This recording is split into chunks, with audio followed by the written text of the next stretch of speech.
Alright, guys. So, when you left off last week, you guys had met the Open Lord of Waterdeep, of course, and that was not fake at all, asking you guys to retrieve the stone. Of course, it turned out to be Jarlaxle, so you guys met, somebody who's known of you for a little while, and he asked you guys to retrieve the stone, and you were told that it should be he believes it to be in the southern ward in the cellar complex. So, another known Xanathar hideout area. Down in the sewers. So, Okay, so and you guys were not where we entered before, but a different one? no, I believe it's because this is in the southern ward. Did you guys? I No, don't I don't. remember I think it was in the, building the one. dock ward or something where you guys went in before. I believe it was in the dock ward. I believe. I I'd think have that was to look Doc. at it. Okay. So, I mean, I'm sure it's part of all the same, sewers, just different area of it. So, not the same location you went to last time, no. Cool. All right, well, I mean, he's left, right? So Jarlaxle's not with us anymore because we were talking to Ghost afterwards to find out, who he really was. So I guess is there a time constraint? Like, do we need to leave right now, or should we wait till night or something like that? What do you guys think? Is everything pretty much taken care of that we want to take care of at the Ghost Bar? Do we want to make any changes or anything? Because we had some income come in, right? Yeah, we did take care of that last time, didn't we, guys? Yeah, because you guys, Yeah. we rolled for the weekly income. So it's Jarlaxle didn't make it sound like it had to happen right this minute. So if you guys needed to do something else, I'm sure you could wait and start the next day or something, or in the evening if you guys wanted to go at night. It's all up to you guys. So I don't have anything I need to do. My concern is really just of what is going to be the most advantageous time for us to go down there. Because if it's another Xanathar Guild hideout, are they more active at night or are they more active during the day? Ideally, we want to catch them by surprise, sneak in as best we can. Avoid the rush hour. Yeah. Well, we would probably assume it's more of a clandestine nighttime deal, isn't it? I would expect as much that they probably are, a little more nocturnal.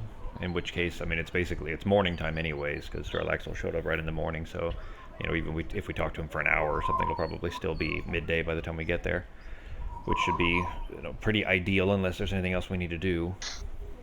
That's true. Midday, 4 o'clock, 3 o'clock. Yeah, I mean, certainly within sleeping hours potentially, if they're mostly, obviously there'll be guards or whatever. But if there's a difference in who's awake and who's asleep at certain times, then during the day is probably better, I would think too. So maybe just run a quick order with the builder to see if we can fortify our place. We can stop by there on the way. The Bet Nail's not far. Yeah, just kind of see what it is and keep on moving. Any particular idea of what it is that you're looking to have fortified? Walls, roof, something like that. Just, thicken them? I mean, I guess fortify in what way? Because expense is going to be, a factor, of course. So it's just a matter of, what we're looking at. Well, the way that I see it is that we're not making friends right now. Plus, we have some competitions and just general life. So we should probably be more prepared from a saboteur type of thing. That's not a bad idea at all. We might. Well, I don't know. I mean, physical fortifications could help, sure, but if anything, probably extra pairs of eyes, like hiring extra guards, might be the way to go. If that's the case. Security, yeah. Yeah, I mean, we have Sanchos there all the time, but we don't have official, actual guards, do we? People that just hang around the bar all day, just sitting on the front porch and making sure that anybody that's approaching aren't intending to set off another fireball. yeah, that could definitely be helpful. And you guys have made, a few different friends by now. If anything, with the guilds and everything too. So I'm sure if you guys checked around, there might be a few hired hands willing to Ask around, get some people on the payroll. Yeah. Yeah, as far as the gauntlet probably wouldn't want to hang around the bar, so I don't know if we could hire guild hands there. The Emerald Enclave, the Akasha group, I'm not sure what their goals are. There may be. I think they're more like just about preserving the nature around the city, making sure everything that way is safe. I'm not sure they'd want to hang out at a bar either.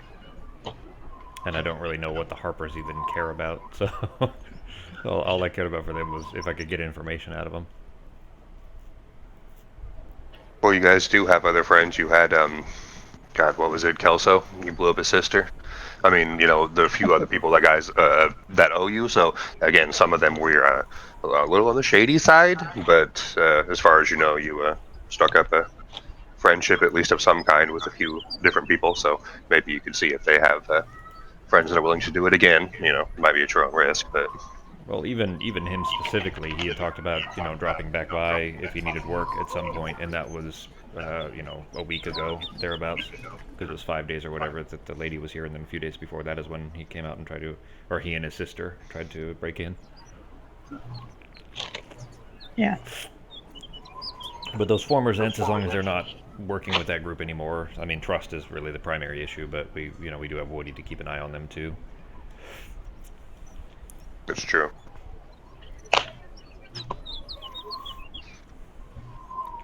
Maybe we, if he shows up, we can hire him. If not, we can just, keep an eye out for folks in nearby taverns or just, people that come into the Ghost Bar pretty regularly, and maybe hire somebody on, one or two. That works. We still Sounds have good. spare room, so we could, even afford room and board potentially, or even offer that as payment rather than actual payment. Yeah, we'll just keep our eyes open. Okay. Yeah, and also, if you guys want to, you can ask Sancho to check, around the bar, or even, you guys' apparent new friend who won't go away, Jerry and Little Jerry. They are there pretty much all day, so I'm sure they see people coming in and out. They might be able to see somebody that's not constantly wasted off their ass and might actually have some work ethic. So you can see if your friends at the bar can keep an eye out for you guys. Ask around. Yeah, we'll keep ears open, see if anybody shows up, or if that Kelso guy comes back by, maybe him and some friends or something. Man, I forgot about Little Jerry. Put some little spurs on Little Jerry. Just have him walk around. Put a little evil mask on him. That'd be great. That's true. He'd be good preventative too, because nobody wants to fuck with a fighting rooster. See, or if you guys could cast spells that made him bigger, you could make him giant. He could discard the door. Be 8 feet tall. He could be the new bouncer. So One horse-sized chicken. exactly. Speaking of horses, you guys could get Maxine too. She can come watch the place for you guys. Shut up! What's that, guys? We got someone coming at your door. Shut up! Get your box.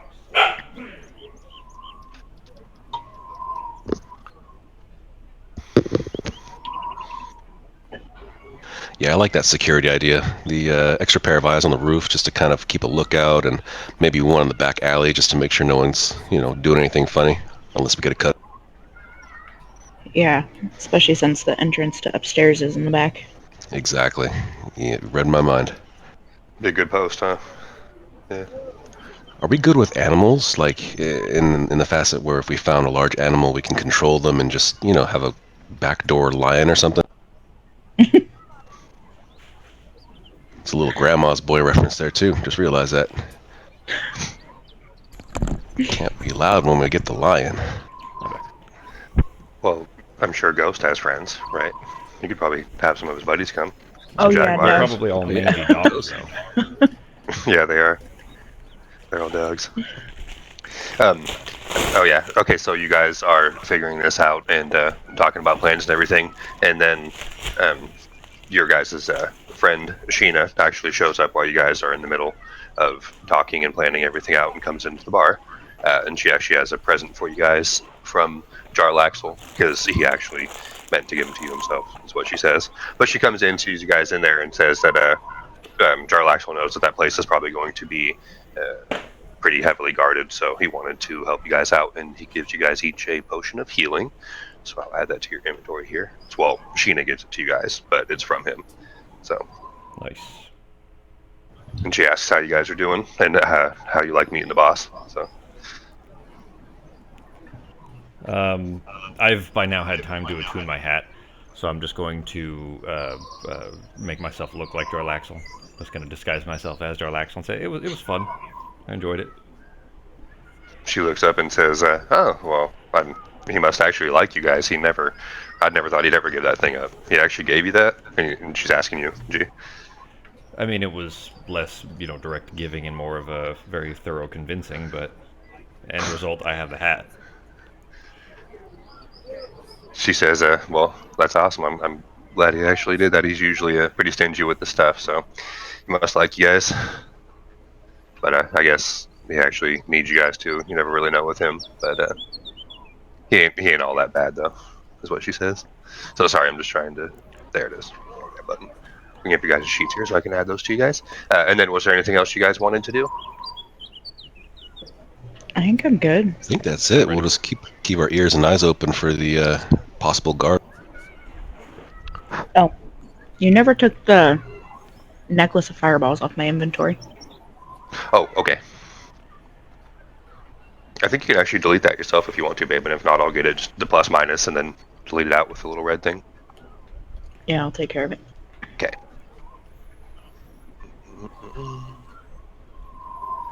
I want to drop.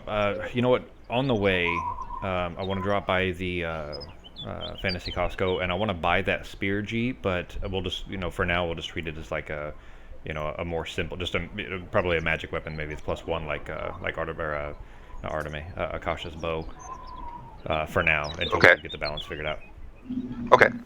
That way, I have it as a magic weapon at least. Okay. 1 second, let me add those. Babe, did you already have 4 potions of healing in your inventory? Yep. So Okay. I'll just take off that one and just add it to the others. Okay. Sorry, I didn't even notice that was right there before I dropped it on. So I know I've been stocking up on stuff. I know you got those the climbing potions or whatever it was, but I'd forgotten that you had got those. So I just wanted to make sure you guys had a little something because you're going to be a heavy area. So Yeah, no, because So the very beginning I bought a couple health potions and then we found some. okay.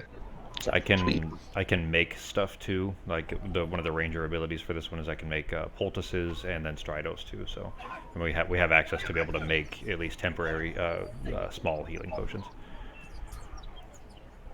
Sweet. So between those, do you guys need any? Since I now have 5. I've got 2 already, plus the one that Sheena dropped off. So I'll be okay, I think.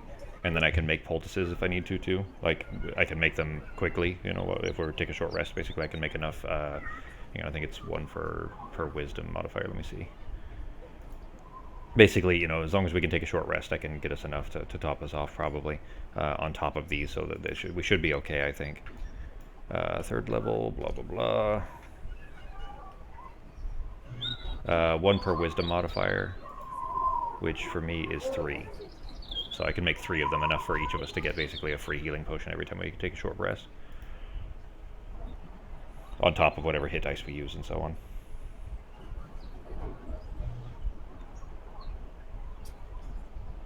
Sweet. Alright, guys. So, anything else you wanted to talk to Sheena about, or anything else you guys wanted to do before you left?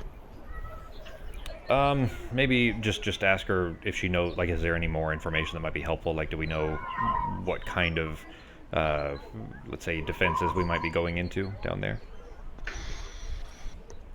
She says she doesn't know a whole lot about it, but she knows that basically day or night it's pretty well, guarded, I guess you can say. There's a lot of activity going in and out of there, and so you never know, like who is going to be in or out. But she heard that the stone was down there, and that actually, hold on, let me pull that up and it'll tell me. And she says that it is possibly in the hands of...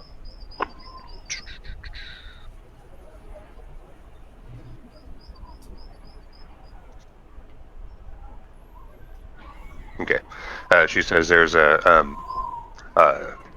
few Durgars down there, and that they heard that the stone is in one of their hands, that he had picked it up.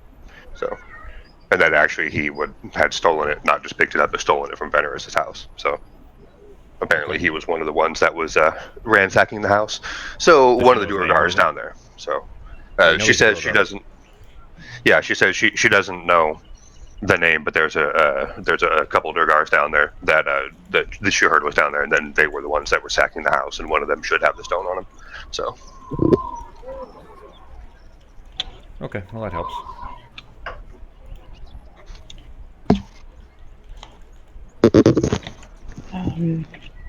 I'm gonna ask her real quick, just kind of pull her off to the side, and just ask her if Jarlaxle's ever been to R Deep. I'm sorry, honey, to where? R Deep, it's a forest.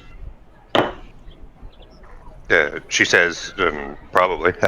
He hasn't really talked about it specifically, but he pretty much all up and down the Sword Coast, because that's where him and the rest of the acting troupe, which I cannot remember the name, but the ones with the Hellraiser, the ones with the ships that have the nimble rights and stuff, when they do set up the parades and do acting and stuff like that, all up and down the Sword Coast. And so she's sure that he's probably been through there before. Okay, because it's a little bit further inland. It's not like directly on the coast. Okay. So. And she says, I mean, she doesn't know totally for sure, but he probably has been through there before, because again, very familiar with that whole area up and down the coast, and not just right on the water line either. So probably has been through there, but he's never actually said anything about it before. So. All right.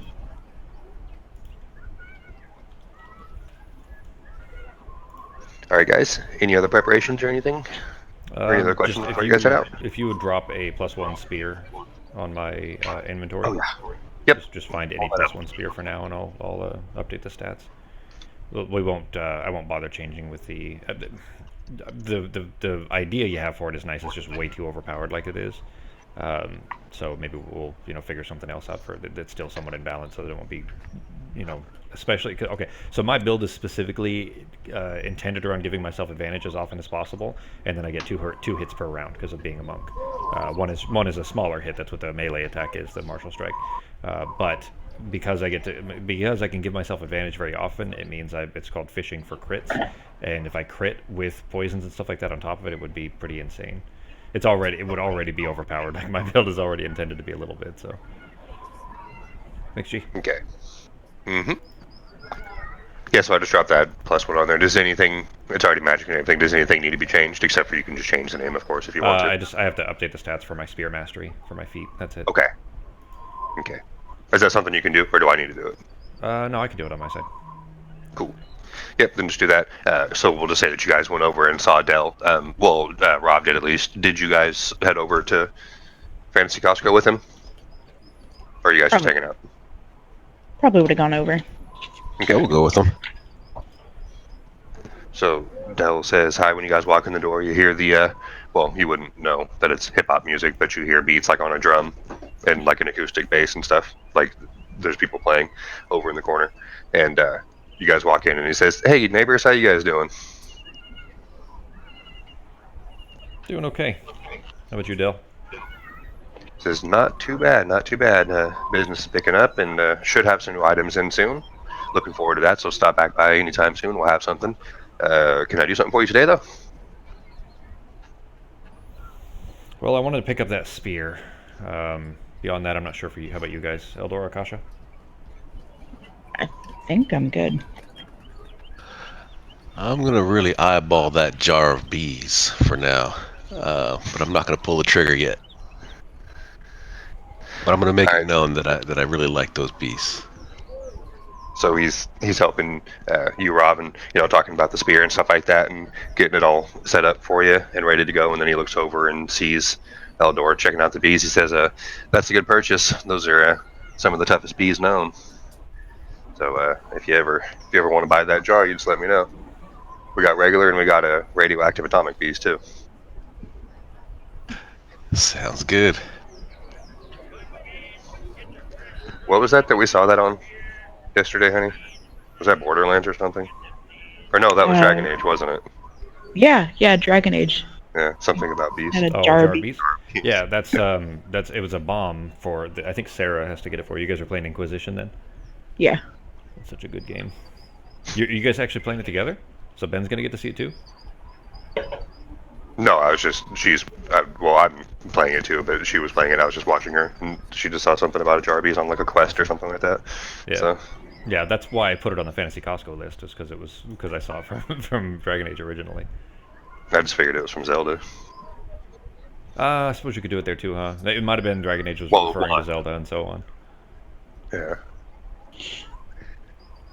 G, I need you to identify the spear, that's all. And actually the potion too, if you would. So if you go to my inventory, Oh, yes. hit the info button on the spear, and then the like box in the top right, or the little red ID. Make sure it's green, and do the same thing for the potion. There you go. I mean, I know what the Cool. potion There is it goes. anyways, but that's how you identify them. Thanks, G.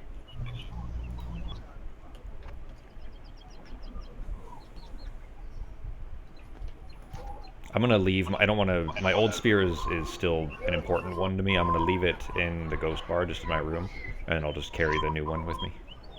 Okay.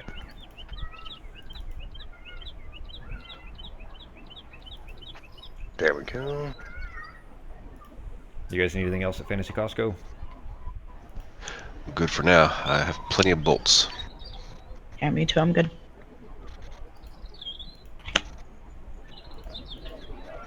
All right, guys. So, are you guys heading out now? Or did you want to wait until the next day or what? Yeah, we're Okay. good. Yeah, I wanna get down there at the most reasonable time, which is probably gonna be during the day.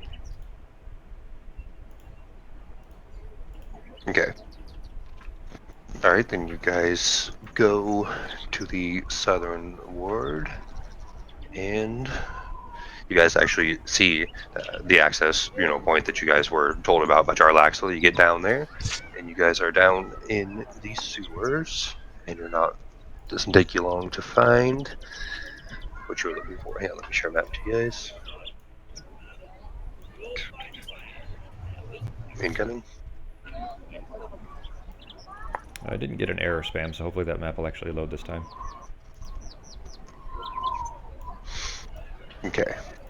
Yeah, so when you guys are going through there, you guys, it's not too far, and you guys find your way into, you see like it's like a big um, underground, I guess. Well, dungeon is always an overused word, but it's more what it looks like. It's like big rooms and stuff like that. Well, you see some stairs, and it's supposed to be like a complex area, so you see the stairs down there, and you guys pop up in a room right there, a small room with a door in front of you guys, and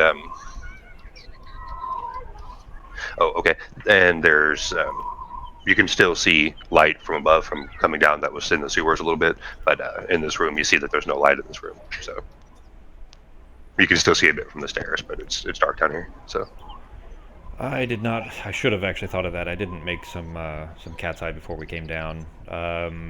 Do you guys have any artificial means of creating light? I don't. didn't you guys have No. torches on you? I've got some, yeah. Okay. Yeah, I guess. I mean that'll probably do. If we have 15 minutes for me to make some, I can brew up some cat's eye. But we're already kind of I've got here. I've got 9 right now if you need them. So each of us can take one.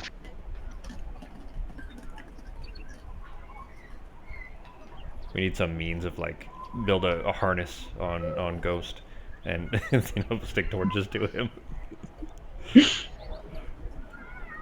Well, Yeah. if you wanted to, he does have his armor on. You could see if you could like wedge it in between or something. A little torch, and just hope it doesn't fall over and burn him.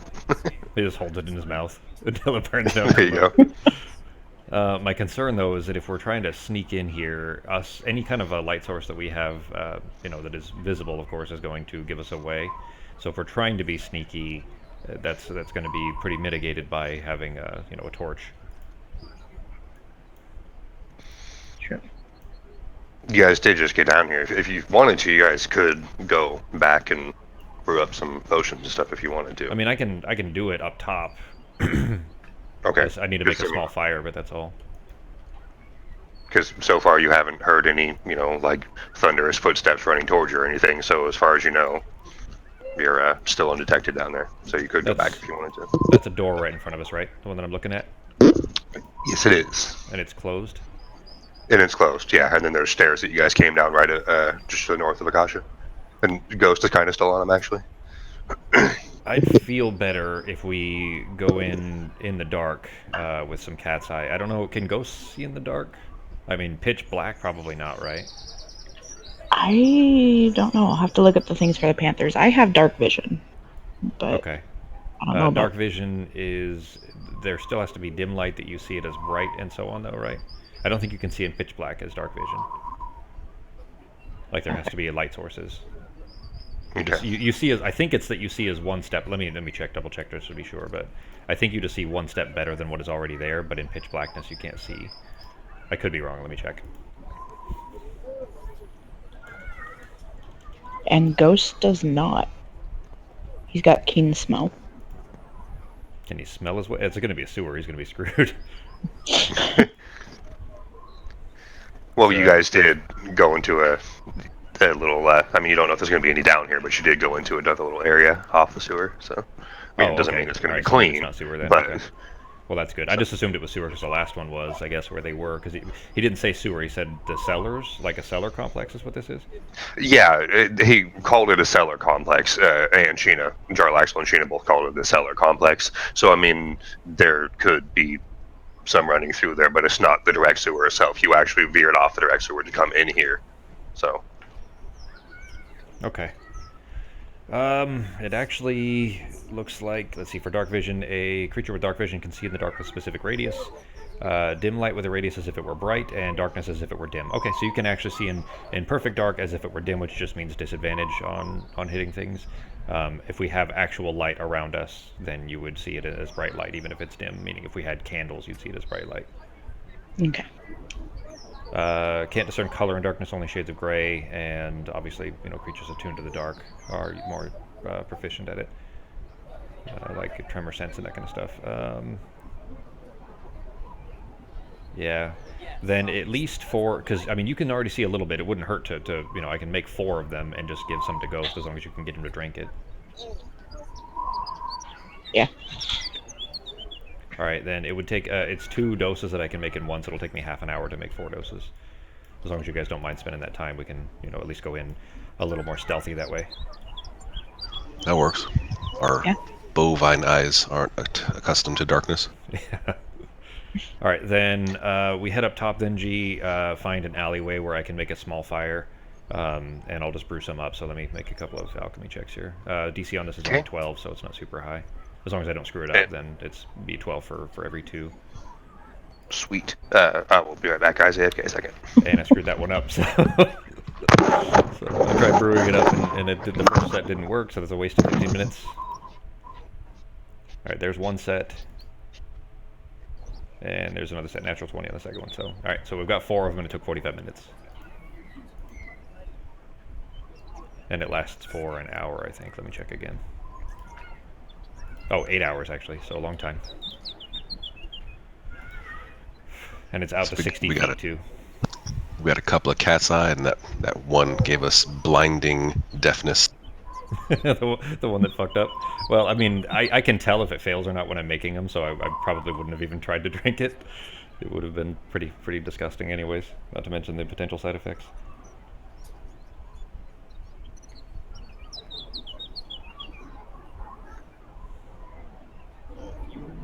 That reminds me of the Skyrim shoes of blinding speed. There was a bug that you could do with horses that would let you do that, and those shoes just kind of replicated that bug. You mean that wasn't Skyrim? The original blinding speed one was the one from Morrowind, right? Wasn't it? Yeah, I think it was Morrowind. And you just put them on, and you walk normal speed, but it just blacked out your screen. You couldn't see anything. Actually, what it was, and I found this out on accident, is you equip it, the screen goes black, and if you press forward for just 10 seconds, you've walked like 100 miles across them. Oh, it really did move? Okay, I've never actually. Oh, yeah. I never actually found it. I just I thought because I'd seen it on like a listicle thing on YouTube or whatever. Yeah, you just from like holding up on the keypad for like 3 seconds, you're already miles and miles away. But it's just in pitch. You. Alright, guys. I was actually incorrect. This is still part of the sewer because the door in front of you guys is, first of all, it's actually locked too. It's a wooden door and it's locked in. There's a sign above it that says sewer access authorized city officials only. So, which again, you guys could still see when you were down there before you popped it back up. So you would still be in the sewers. So just to, yeah. because that's what you guys noticed when you were down there. So did those potions work? Yeah, the first ones I failed at, so it wasted 15 minutes. So basically, took 45 minutes, got 4 doses worth, one for each of us. They last for 8 hours. We can see at dark vision for 60 feet. Okay. Sweet. Yeah, because that room that you were down in, there was no lights in there. And then when you guys did look like up under the door, you didn't see any light coming from there either. So you're assuming it's probably dark down there. Yeah, I So- should have thought of that ahead of time, guys. I mean, I knew we were going to be heading underground, so I should have thought ahead of time to bring something, but we're all set now at least. Your time up there was uneventful anyway. A couple people walked by, but they just assumed you guys were probably fucking workers or something. They didn't even look twice at you. We're So- just burning a spoon, for our addictions in it, because we were lighting a fire, it's a small fire and brewing something around a corner in an alleyway. They probably assumed it was drug related. Yep. Cut off a leather strap from somebody's armor to tie off with. You guys are good. We'll skin Eldor. He's a cow anyway. All right, so back down, back down in the basement here, or in The utter track marks would have given us away. the other track mark. Yeah. That'd be a good place. All right, guys. So back down here, though, you said the door's locked. It is. Doesn't seem like a incredibly, sturdy lock, but it is locked though. It's a wooden door, and it's an Iron Mountain wooden door, and it's got a lock on it with that sign above it. Try to pick it. Okay. That's a sleight of hand, right? Yeah, isn't it, G? Sleight of hand. Yeah. Okay. You see, beat a 17, babes. Okay. Aha. And you did just that. Cool. So yeah, you pull out your thieves' tools and you start messing with it. The tumbler turns over with not too much trouble. I mean, it took you a second, but nothing you haven't handled before. Door is unlocked.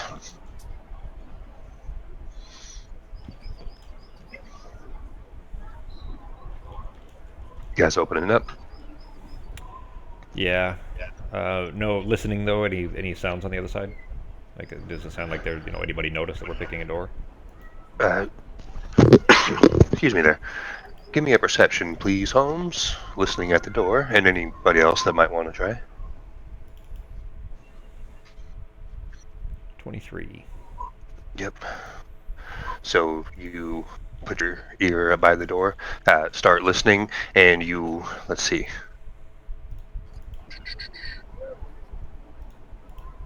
You don't hear any footsteps or anything like that, but you do hear what sounds like water flowing.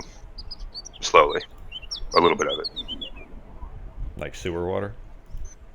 You'd I assume mean, I that. guess you wouldn't. Yeah, but probably by the smell we could have an idea. But all right. Well, let's. Well, that perception, yeah, okay, you'd probably be able to smell it too. So yeah, you're assuming it's sewage flowing through there, behind the door. We'll carefully, open the door slowly. I mean, we can see in the dark, and we're not. You know what? Above us, where we made our way down, was it is it a hatch? Like, could we close the hatch so that this room is dark as well? Or was it like yeah. a doorway? Yeah, because you guys used the manhole area to get down into the sewers, went a few turns and everything, and then you guys ended up finding this area because Charles Axel told you where to go, and you went down a hatch. Yeah.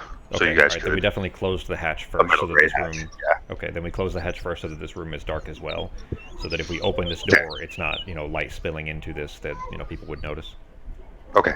Yeah, then you close that behind you, and again, you guys can still see decently because of the potions and stuff. So, but the natural light is gone now. Okay, so yeah, open the door, kind of peek around carefully. Okay. New spear at the ready.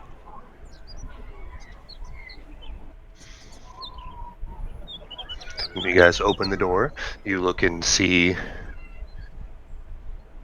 like a tunnel kind of area where you see that there is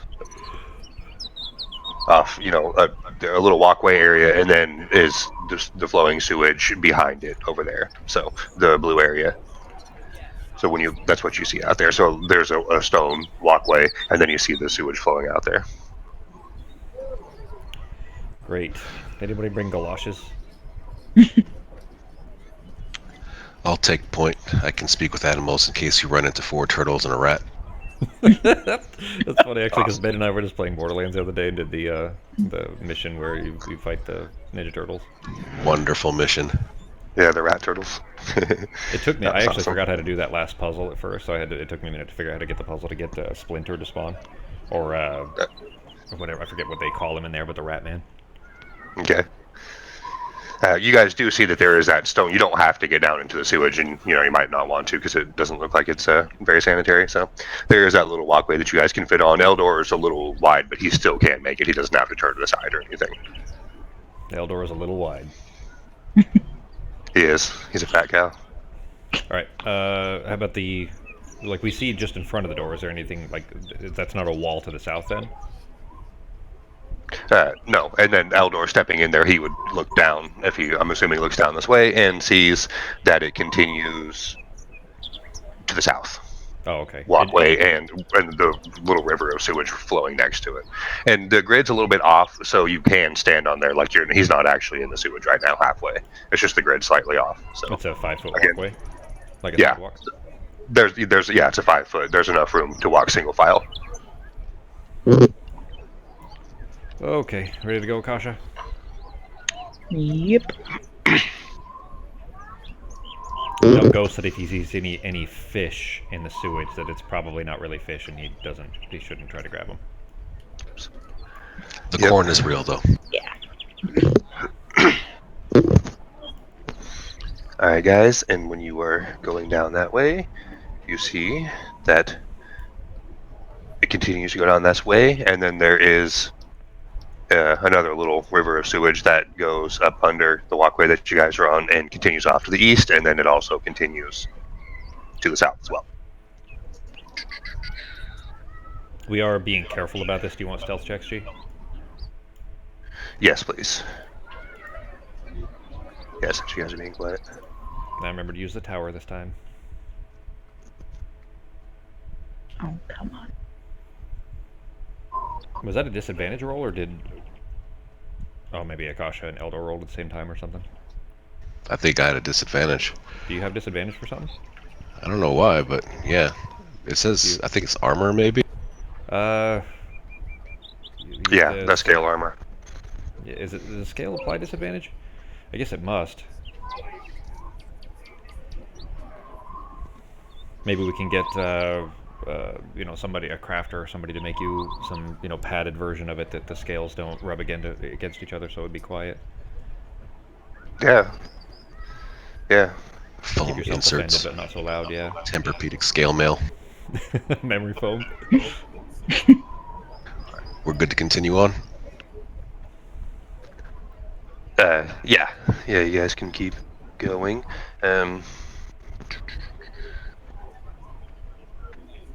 This must just be... That has to be... Give me a second here, guys, sorry. I think this is another crappy-ass map. Well, there's a stone walkway, so that thing on the right here, I'll move myself to it, that has to be water going underneath us, so we must be going over. That's either like a bridge or the water's below us. Yeah, because I'd assume, because it said that there was, supposed to be the sewer flowing next to it, so I thought the blue was supposed to be the sewer, but that... Because going to the south is the end of the map down there, so I'm assuming that would just be a wall down there that Eldor is looking at. So where you are at, G, that must be a walkway. That must not be, just not colored correctly or something. That has to be a walkway. So. I mean, not necessarily. I mean, if this is... Well, so think about it like this. Like, if this is a gang hideout... I guess the book may tell you this, I don't know. Is there any evidence that water's been splashed against the sewer? The sewer water's been splashed against the walls? So down this way, if I was to stand here and look at the walls in here, there could presumably be, like if the walls are slightly wet, like the water's been splashed, then it means people are walking through this. And that could mean gang members that are coming back and the entrance is back this way. Because based on, this is meta knowledge, this isn't Rob acting on this, based on the sides of this thing that we can see on the map, if the map ends there to the south, then there are no secret doors. Because you've revealed enough of the blue, like the dark blue, the sides, to see that there's no rooms there, which means there's no secret rooms along, like a door that we're missing, which means the only other way through is either to the north, which there's some room up north, which we would still have to go into the water to get to, or go down this, like walk through this sewer water. Yeah, and so that's actually what it is, because I was looking at that part back there. The one step behind you, just to the west, it says a little bridge area, so it does flow up under there. So you guys can, well, I mean, if you wanted to, you could step off into the tunnel down there, but you will be walking in the sewage. But you do see that there is splashes and stuff on the side. You wouldn't. That would be very obvious. That would be a passive perception kind of thing. Does So the when you book do look say down that? there, yeah. Does the book mention that there's splashes on it? Because that would be like if basically if it says anything about that, then that would tell us for sure. I'm just saying that with actual physics, if people are coming through this area, they would be stomping through that, which would cause splashes on the walls that wouldn't otherwise be there because the water isn't going to splash naturally unless there's sewer Yeah. crocodiles that are splashing it. Yeah, no, the book doesn't say anything, but I mean, this place is inhabited, so yes, you do see that there is splashes and stuff on the walls Okay. down that way. So when you Alright, look at then it, and again, it would be very obvious, So and so you wouldn't even have to like look hard to see it. So I'm not even gonna make you make a roll for that one. So, Okay. Well, guys, it looks like they must be coming in and out through here, so maybe plug your nose. Make sure you don't have any open cuts along your legs or feet, because it's going to get gross. How deep is that water? You have 3 feet of it. Good thing this isn't Sarah. If this was, Yeah, good Sarah, point. Yeah. that'd be up to her neck. Actually, probably even higher. Sarah's probably only like 3'2", 3'3", maybe. I'm only 3 foot Yeah. as Seraphina, so All right. Well, how tall would a lion's belly be? that's what I'm trying to figure out. How tall Ghost would be. He might be. Eldor's gonna have to carry him. Yeah, that's nice. Get him little water wings, and he can dog paddle through. I'm sure lions can swim. It's just Yeah, but I mean, disgusting. yeah, I'm sure he exactly, could like, doggy paddle.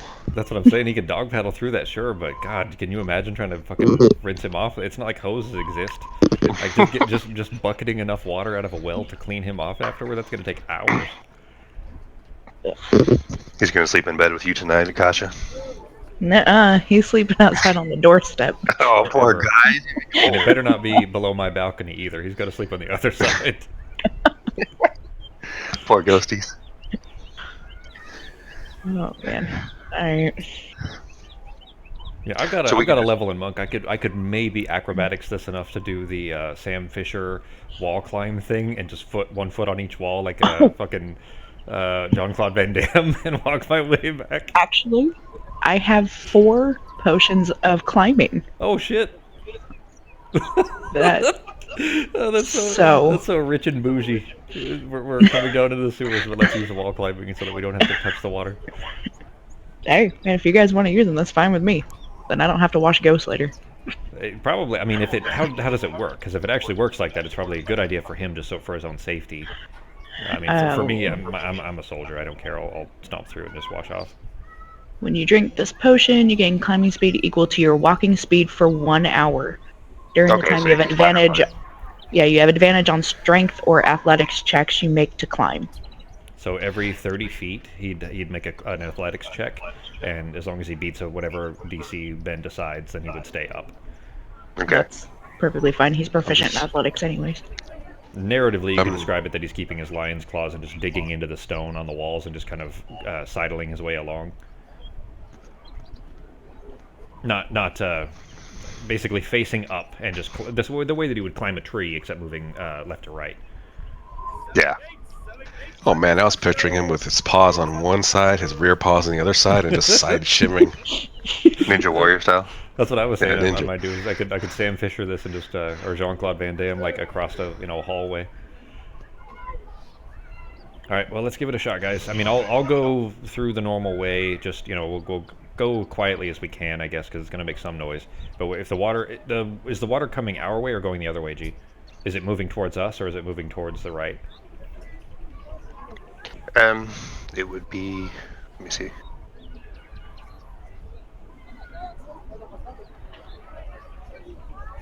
Okay, it does not say. So I'm going to say that what it is it is actually moving against you guys. So it's flowing from that tunnel is going east to west, and then where you guys are coming from is going north to south. So it intersects there and then starts heading south. Okay. So All right. Well, we'll be walking upriver then. So it's going to make it a little bit louder, sure, but I'm sure we can manage. So, still being as stealthy as we can, let's start trudging our way through. Okay. Go ahead and... Yeah, actually, did you take that potion out of your inventory, babe, for Ghosty? Or is you guys going to do that? Okay. All right, and when you step down in there, Rob, you get the feeling that you definitely don't want to stay in there for too long. So you guys might want to try to, again, you can try to be stealthy too, but again, just, you know, you don't want to stay in there too long. You get the feeling you're not going to feel good. It's already starting to make you nauseous, so. Okay. Do we need to make con saves or anything? Not yet. Okay.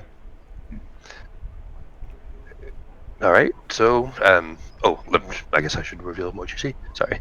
So you look and see that it moves up, and I'll get that last little part too, moves up northeast there, and then continues to go east from what you can see. And then when you look down that way... Do I need to do athletics for Ghost? Yeah, babe, please. And advantage. It'd be for every round of his movement. So if he's got 40 feet of movement or 30 feet of movement or whatever. He's got 50. So for every 50 feet, which is 10 squares, he probably would only need to make like 2 of them. And with advantage, I mean, the DC is going to be low anyways, because he's just, it's not like he's, basically he's just sidling. He's not being attacked or anything. It's not even an initiative. So. The first time he only got a 13, so. What's the DCG? Do we have a sewer kitty? Yeah, well, I think since you got that potion, which gives him advantage, I know you can't double stack advantage, but plus he already had advantage on athletics anyway, so I think that's fair enough for 30 feet for his first roll. Why would he have advantage on athletics normally? No, he's just proficient in athletics. Yeah, he doesn't yeah. have Proficient, I'm sorry. Yeah. Okay. Still, I think that's fair enough. He can go the first 30 for that. So First 50. So I mean, 50, okay. I'll keep moving along. I'm watching the walls as well in case there's like a secret entrance or something. Is that a door ahead on the right? Yes, you do see a door on the right, and please give me a perception check. So up there, I mean, what's that, 50, 60 feet or whatever in front of you up there? 30, 40, 50, 60 feet, whatever it is. You see a door to the right, yes. So. Shitty perception. And you see a door to the right. And just the sewer keeps moving that way. And actually... No, like, I didn't see any, obviously, what I was looking for, basically, with that low roll, I wouldn't have seen anyways, probably. But, because usually the minimum DC is usually 10 for that kind of thing anyways, for what's called an easy roll. But I was looking for things like spear holes, arrow slits, things like that, traps, like holes where something might hit us from the sides, etc. If nothing did, then I just kept moving until I got to the door.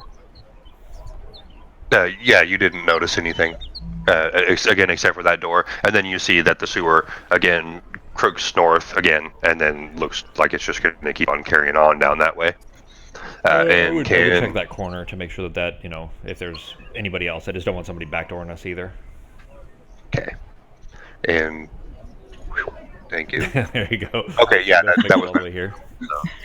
Yeah, so Ghost is still doing good, and when you look up that way, Holmes, it looks like it's just carrying on that way, and from what you can see, there doesn't seem to be many splashes up that way, not as many as where you guys were just trudging through up on the walls and stuff, so it seems like there's been less activity that way, up farther that way. Continuing down that way, it looks like the activity slows down. So it looks like this is the door that they use then. I'll tell everybody that.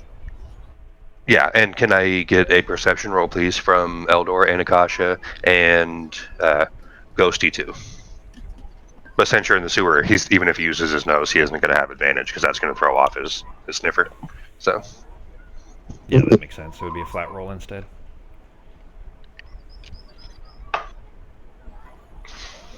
Look at that, little Ben is figuring out how to DM. Finally, it's only taken me like 12 weeks. No, dude, it took me a long time. I mean, it would take anybody a long time to kind of figure out how to translate real world physics into a simple game. Yeah, pay attention to little stuff that would actually matter. That's what makes it fun anyway. So, okay, guys, when you are going through, you notice that let's see.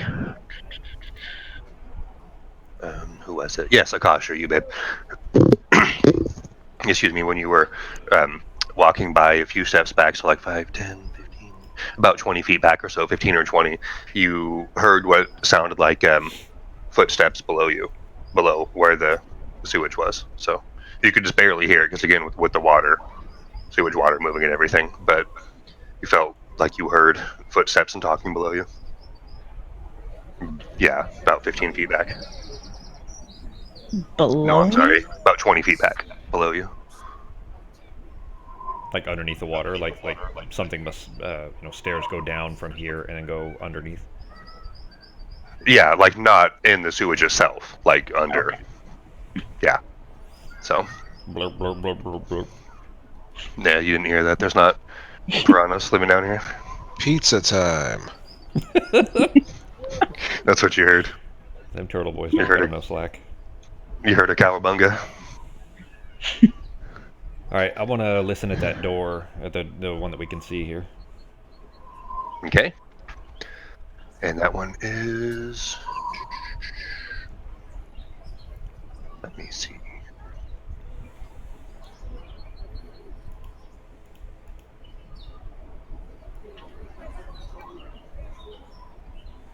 There's a perception check for listening at the door. Eldor just splashing around in the sewer water, spinning in circles. Oh, you know what? Actually, I am sorry, honey. I'm going to have to retcon what I said. You didn't hear talking below you. You actually, when you were passing by there, you noticed that. Okay, so it's a little bit different than I thought. There was actually two doors that were kind of hard to see. They're supposed to be secret, but you noticed them when you were passing by. Right here, and you heard talking. The door to the south. You heard some talking behind that door. So. All So right, it's actually so I'm sorry, it wasn't below you, it was to the south To your right. of you. To your right, yeah, it would have been to your right. So there's a door to your right and a door to your left from the way that you're facing right now. And that's what your perception was good enough to notice. I apologize. So it wasn't below you, it was to the right of you. So south on the map. Okay. And there's a door to the north. Two doors right there. All right. Well, I would sneak back up here and let them know there's voices coming from the south door. Okay. There were doors back there? I didn't even see them. You right about there, right? Yeah, there. Yeah. And they were up out of the sewage and inset a bit, so that you'd like take a step up, and so like if the doors did get open, the water's not going to flow in there.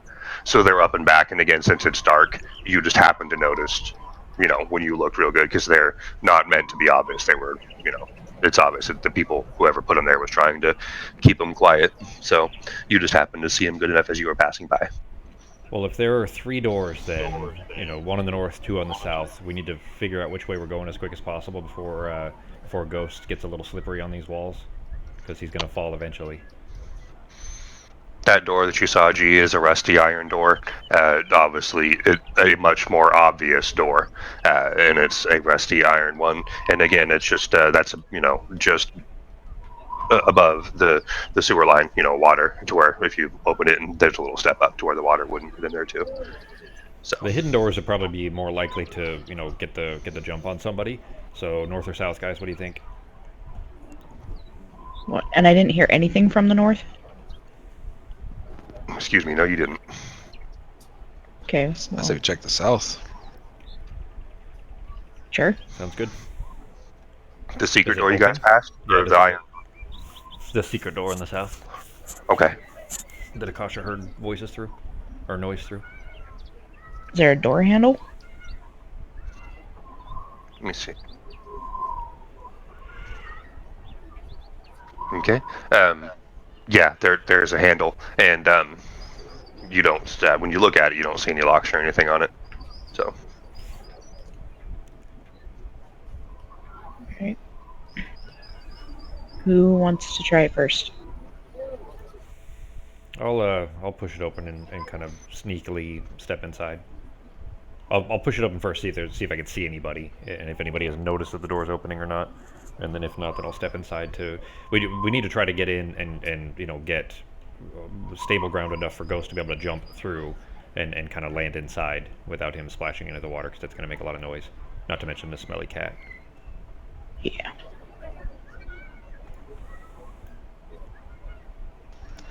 Nothing worse than a wet dog cat.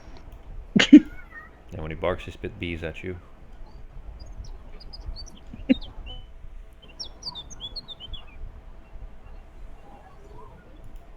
You reading? Okay, me? guys. Okay. No.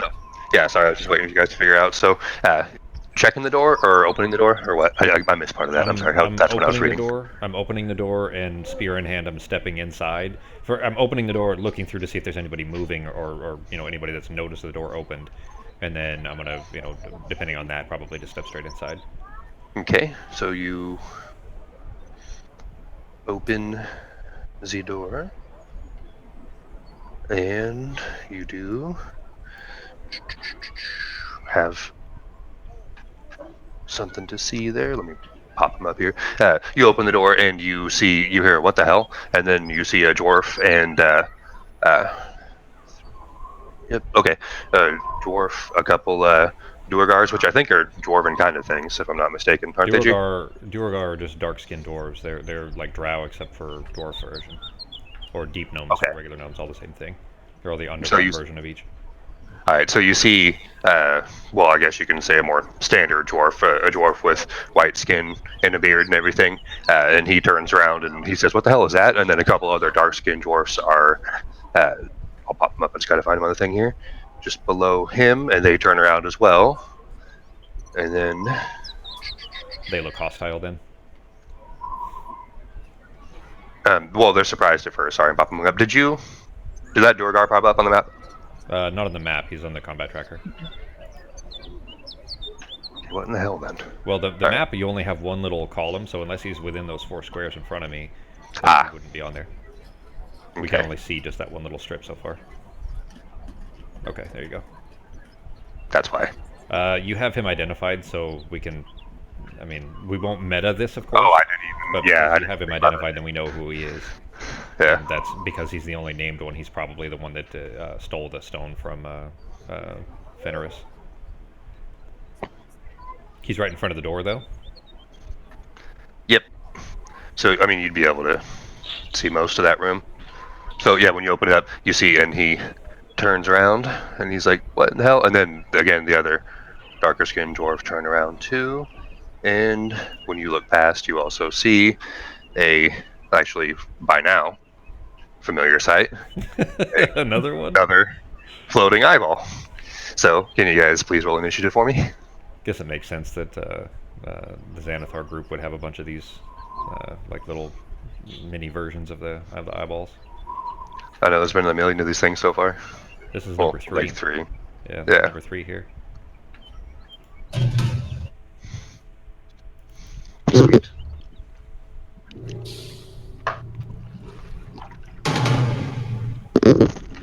Alright, guys. This one doesn't have bird squawks? Guess not.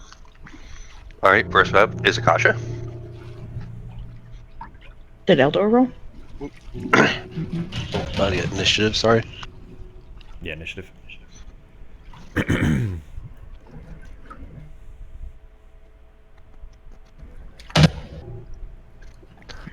Alright. Alrighty. Can I even see inside the door? Yeah, from there you can see, from that angle you'd be able to see a little bit. You can see the lighter skinned dwarf. Whoa, that's loud. Wow. Jeez. That's a little bit loud. Some of the drumming. It's kind of a shame because a lot of basically Sirenscape specifically made a whole series of specific sound sets intended for all of the encounters of Dragon Heist, of this specific module that we're playing. But they're just awful. Like some of them are, like those obnoxious bird squawks and then stuff like that, where the audio goes up and down and you can't, like, sometimes it's too quiet, sometimes it's too loud. It sucks that they made these, and I really like the program for all of the auto sound stuff that we have built into Fantasy Grounds, but just some of the sound sets are just fucking gross, like just bad. Yeah. Anyways, Is that still too loud? Is that bass drum still too loud? that's not bothering me so far. Okay. Yeah, it's alright. And when you look through Wave, you can see a lighter skinned dwarf, and then kind of behind him and off to the side a little bit, you can see a darker skinned dwarf as well too from the angle that you're at. Okay. Does he have like half cover or anything? Since I'm kind of angled. Would that be half cover, Holmes, from the angle that she's at, looking through a doorway? Yeah, probably. Only On the because white skinned dwarf, at least. The doorway there looks like it's 5 feet back, so he's probably got half cover. They're about to hit the Thorvin dwarf, Okay. which I think is +2 for his AC. Well, -2 for your shot. Okay. Alrighty. I'm not sure I want to do that yet. So, just try to hit him. The target with half cover has a +2 bonus to AC and Dex saves. Yeah, so +2. Okay. And even with that, you still hit, honey. Oh, right. Oh, wait. This would be favored enemy, right? He's a dwarf, so. For humanoid? Or Did yeah. we? So humanoids, you're supposed to pick 2. Remember, it's not like humanoids isn't all humanoids. It's basically you pick 2, so humans and goblins or whatever. Okay, so yeah, so it was human and goblin. Okay, never So mind. dwarf wouldn't count. Okay. Right. So, you said that hit? Yes, it did.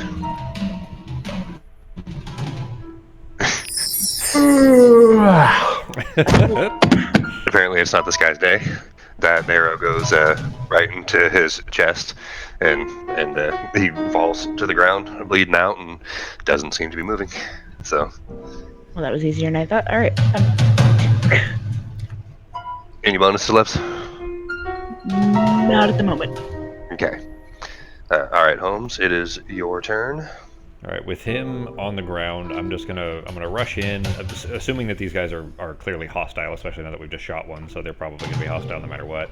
I'm gonna rush in. They all grabbed weapons, yeah. Okay. So, well, the gazer didn't grab a weapon, of course, but They grab a couple of little forks with its eye stalks. He just scowled at you intently. that's what he did.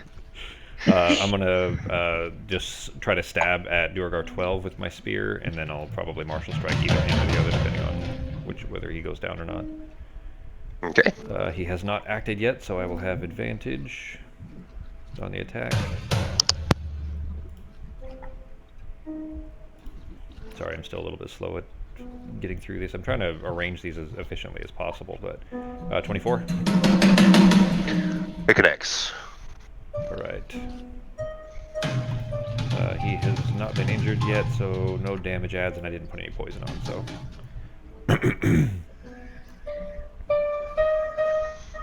15. Nice. And since he's still up, then I'll go ahead and martial strike him as well. Okay. And that hit, you can tell, he's a... Okay, and that second one was a crit, so that first one bloodied him, and the second one is a crit, and... Well, he's fucked now, because now that he's injured, I get Slayer on it, and that's going to double, because it's an extra d8, and with the crit it's going to double it, so even though it's my smaller hit, it is 22 damage. Yeah, yes, he has toasted it.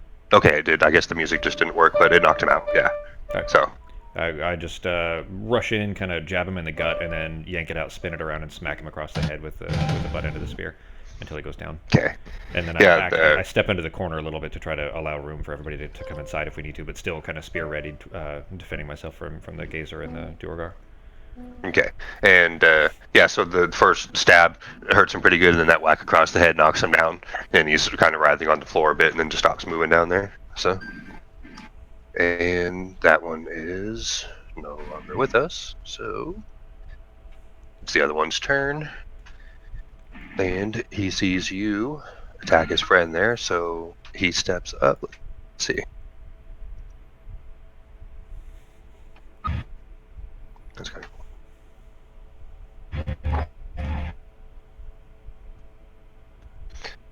Yeah, so he moves up. Does the sound messing up again, G? Yeah, It sounds like yeah, you're all cutting up.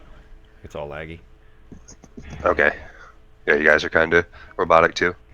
You want me to He steps up and he has a war pick in his hand, swinging it at you. If it starts lagging too much, G, just let me know, and I'll put the sounds on my side. Okay. You cleared And up he now. hits.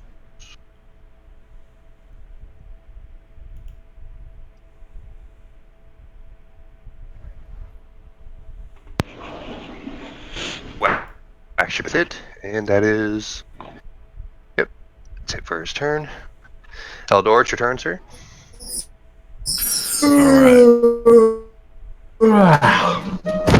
Yeah, sounds are getting all choppy and laggy. G.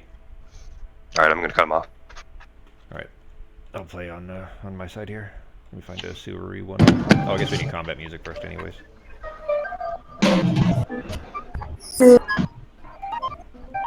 Sounds like it's catching up now. Yeah, it's trying to catch Yes. up. That's why it's all I laggy just and noticed it. everything. I'm going to shoot a crossbow and hit this guy. Okay. Yeah, the other guy obviously is on the ground in front of him, so there's nothing in your way.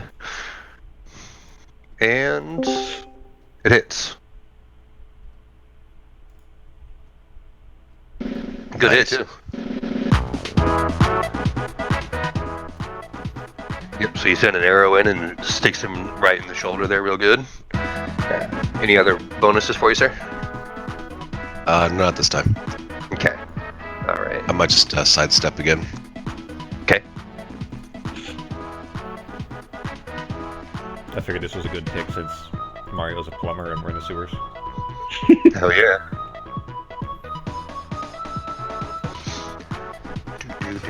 Plus, we got a lion balancing himself not to touch the water. All right, and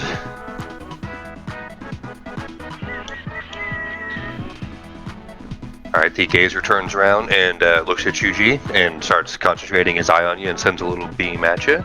So, can you roll a dex save for me, please? You gotta beat a 12. God damn it. Not with that. Nice. So, he sends a beam at you, and when it connects with you, actually, this time it starts to turn like a really like blue, like a whitish blue kind of color, and you feel the cold actually. So he hits you with this little eye ray, and it makes you feel really cold, like frost burns your skin. So he hits you with the frost ray. Damn. I think that might be the first time that they actually got a hit off those gazers. Mm-hmm. Maybe Yeah, the I don't think first they've done time anything yet. Okay. Ghosty's turn. Ghost, can he crawl along the wall and get past Eldor or no?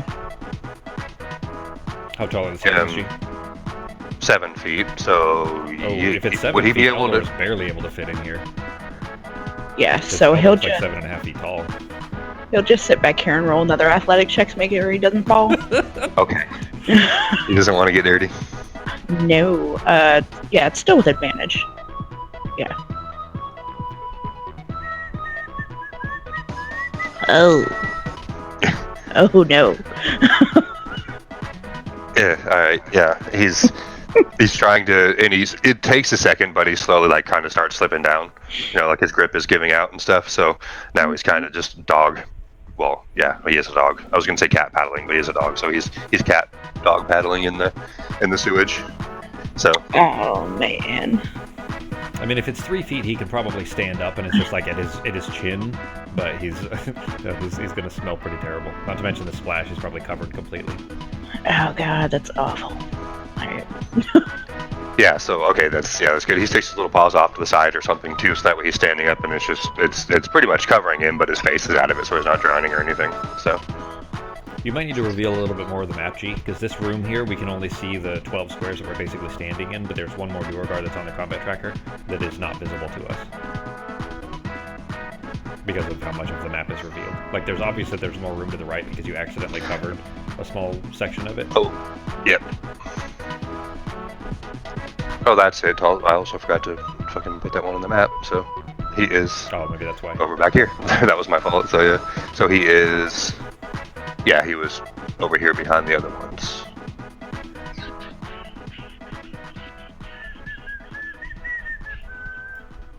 Okay, let's see.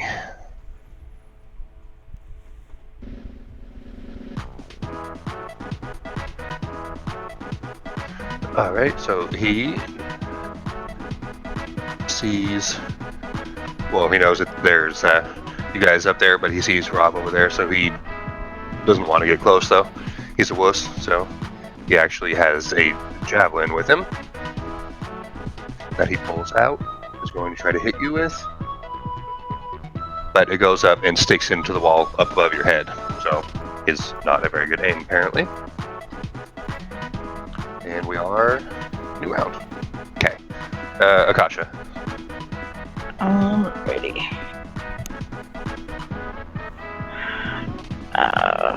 I'm going to just stand right there.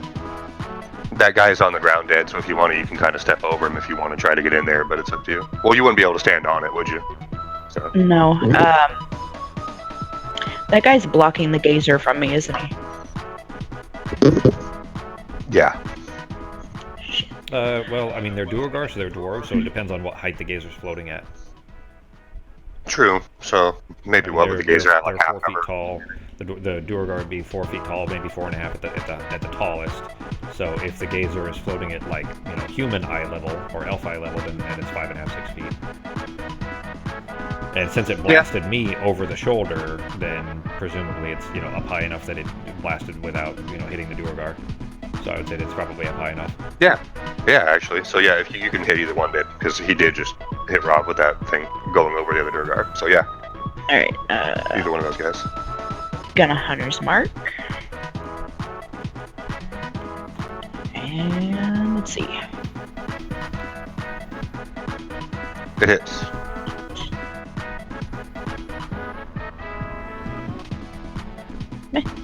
Nice. And then I'm just gonna step back out here. Okay. Okay. I am going to... I'm not going to leave Duergar 16's melee range, but I am going to, after getting, blasted from this guy, he seems a little more dangerous. So I'm going to kind of hop over Duergar 12, who I killed earlier, just jump over him basically, and then I'm going to spear this gazer through the eyeball. I killed the last two with a spear through the eyeball. I'm going to do the same for this one. When that arrow that Akasha sent into it, you can tell that it hurt him pretty good. So he still has an arrow sticking out of him, actually.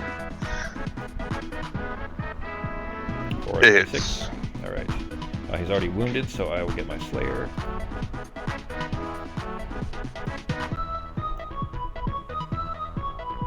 Yeah, 3 for 3, bitches. Yep. Don't come at me with And that my one- balls.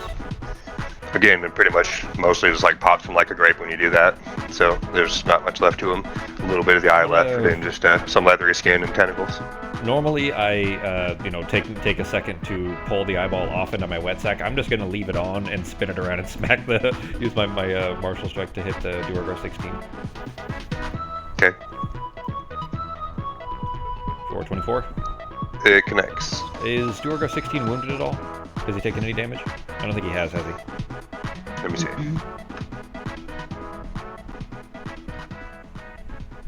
Where's that bastard? You can see it on the combat tracker. It'll tell you if he's just wounded or not. Yes, he actually has been hurt. He has been? Okay. Well, then I'll get my Slayer as well. 16 I shot. That's right, yeah. Yeah. Hell yeah. Oh, hang on. I think I only get to do that once per round. Yeah, I bet it's only once per turn, huh? Extra damage once per turn. Yeah, so never mind. Just a regular melee, martial strike. Yep. It hits. 4 or Thanks. 5. I rolled 1. That's it for my turn. As an interaction, I will kind of pull the corpse off of my spear. I'll just leave it on the ground for now, but just pull it off my spear. Okay.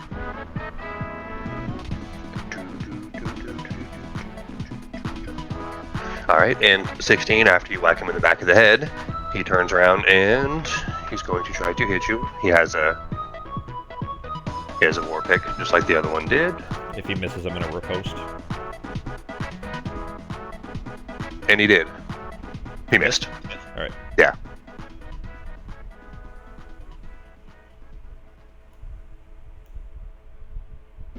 $25. It hits. Yeah. Alright. And this time I get my Slayer and my riposte. Because it's his turn, I'm using my reaction.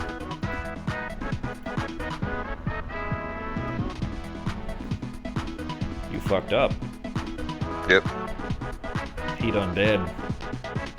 Yeah, so that obviously kind of knocks him down, and he is not getting back up for sure. So he is also toast as well. I aimed my spear to stab through his mouth so that there's the spear sticks out the back of his head and then covers 14 in a blood splatter. Just jabs through the back of his head. Nice and gory. Nice. Okay. And it is Eldor's turn. All right, I'll use the shock and awe of the blood splatter to John Wick myself into the room, spin over to the left, and shoot him in the chest with the crossbow. Okay.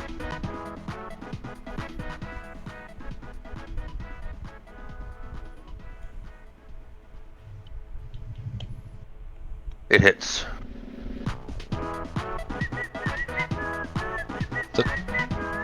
Was that 2 rolls? Yeah, I said Sure. advantage. It said advantage, disadvantage. What are the... Do you have effects or something on?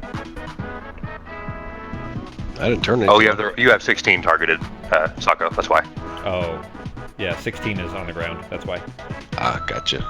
I want me to re-roll it, or? Their AC is the Still same hits. anyway. Yeah, it still hits.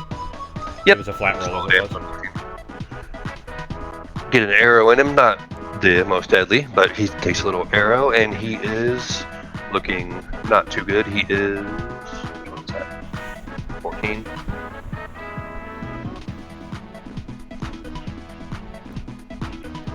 He is... That bastard. I think he should. Okay, I gotta add that it didn't go to him. I think he went to the wrong one, so 3 damage. So he hadn't been hurt yet, but he sent a nice little arrow into him, though. A little trick for you, So- G. If you just click on the... so have your combat tracker nearby, of course. The 3, where Eldor rolled the 1 + 2 = 3. Click that and drag it over and drop it on the right Duergar, and it'll drop it on the wound section. It'll automatically do the math for you. There we go.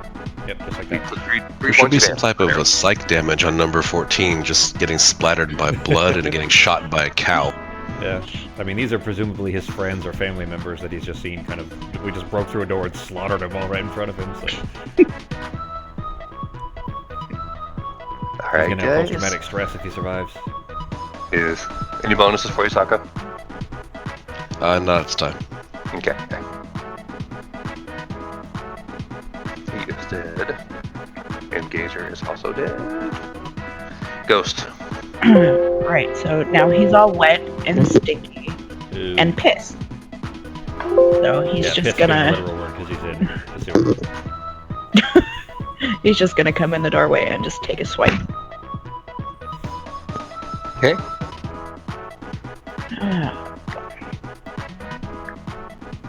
Or not, because he's so angry. Missed. Yeah.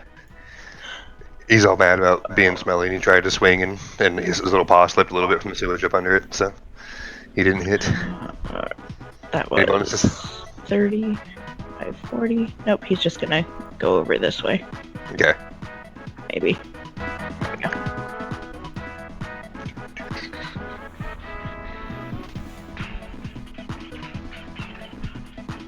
Wait a minute. I think I just skipped his turn on accident. Mm-hmm. Yeah, you did. You were Yeah. 14. Okay. Just drag the arrow back to him. There you go. All right. So. And Yeah. when his turn is over, by the way, G, don't click next.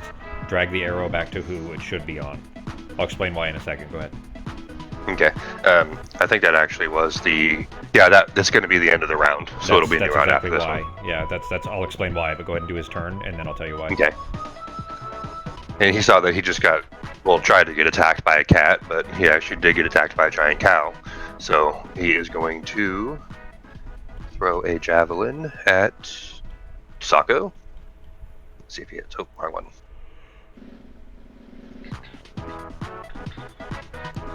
But he doesn't. So even when his target is a 7-foot tall cow, he still misses. So, all right, and drag the arrow back. Drag Or it just to hit. drag it to who it should be. So if that was the end of the turn, then it'll be back to Akasha. So just drag it to Akasha. And Okay. The reason that you're doing that is because the turn already ended and changed to 3. If you do it again, it's going to change it to 4, which for this particular case wouldn't matter. But if there were effects that lasted for a certain number of turns, like if you had a spell on that lasted for 10 rounds, then it would take an extra round accidentally, like for no reason. Does that make sense? Hmm. Because round 3 never really happened in that case.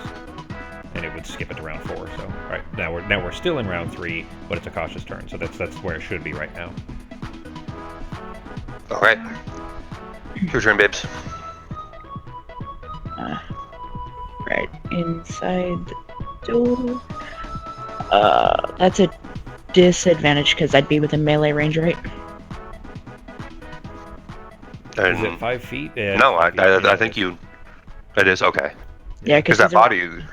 All right. So I have to be if I'm gonna get a shot in. Okay. So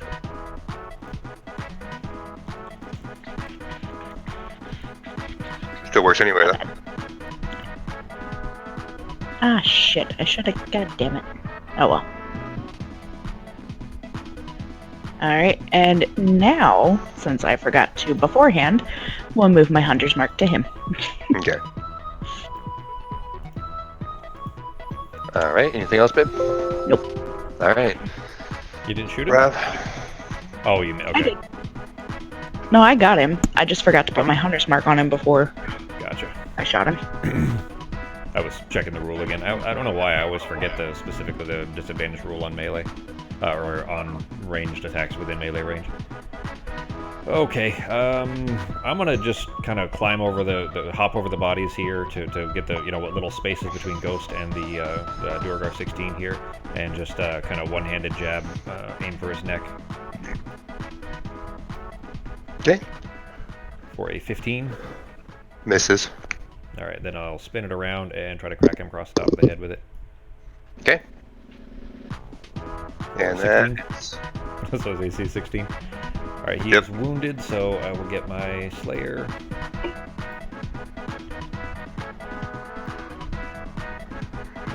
For a 9 total. Whack him across the dum-dome. I think that was exactly what he had to, but that was enough to knock his ass out. So he is dead. Well, not dead, but unconscious on the ground. So Okay. All right, in that case, I'll kind of look over, just check everybody okay? Anybody hurt? Okay. Should No, be good.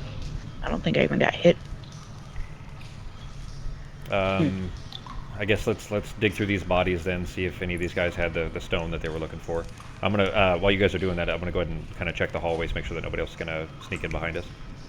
If you don't mind checking their pockets. Yeah, I'm gonna grab my arrows while we rummage through pockets.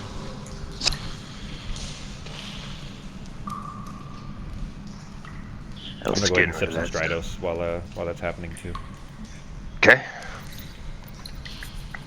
All right, and when you guys are actually looking around, you actually don't even need to. You don't even need to roll to see this, but you guys do see. And you're assuming these guys must have been doing something with it before you guys came in. A mechanical beholder is sitting on the ground. It wasn't far away from where the white dwarf was, and so you're not sure what they were doing with it. But there is A what? it looks like it looks like that gazer, like that eye thing, but it's a machine, and it was laying on the ground next to the guy. It was actually he had like a little pedestal thing that it was sitting on next to the guy, the white dwarf. Orban that was standing there, which you didn't really know his name, of course, but you saw it on the combat tracker anyway. So, Keep in mind we're only seeing in black and white right now too. Okay.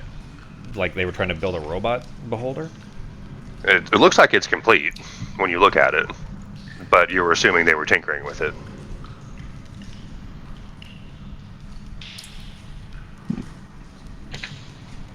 I'm not paying any attention to that. I'm checking the alleyway, so you guys do your pocket searching and stuff. Investigation? Right? Yes, no? Oh, yes, I'm sorry, honey, I was reading there. Yeah, investigation, please, guys. Okay, you guys are looking through well, for the rest of the room, there's not really much else to notice, just some cobblestones or broken stones and stuff on the ground, that mechanical beholder, and then when you were going through the pockets of the dwarf and the Duergars, you don't really see anything of value.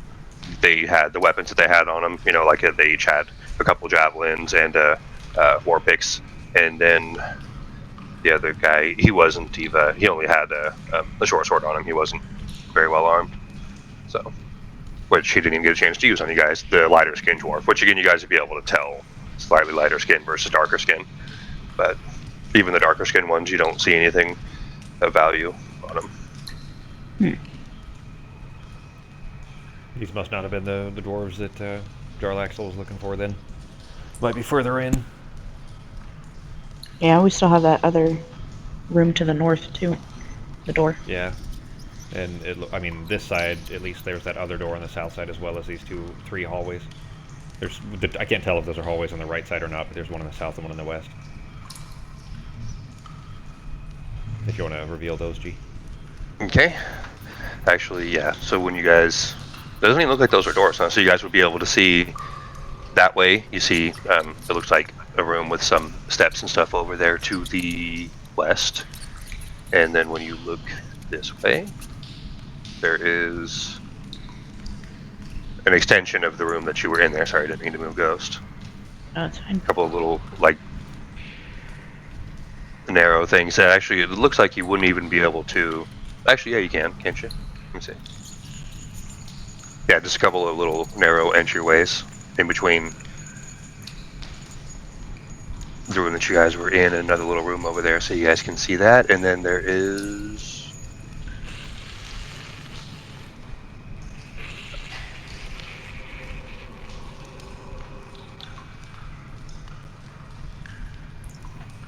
alright, and when you look down here, you see another room, and you do see some more, like some steps that lead down into another room, and you see some other stairs there in front of you.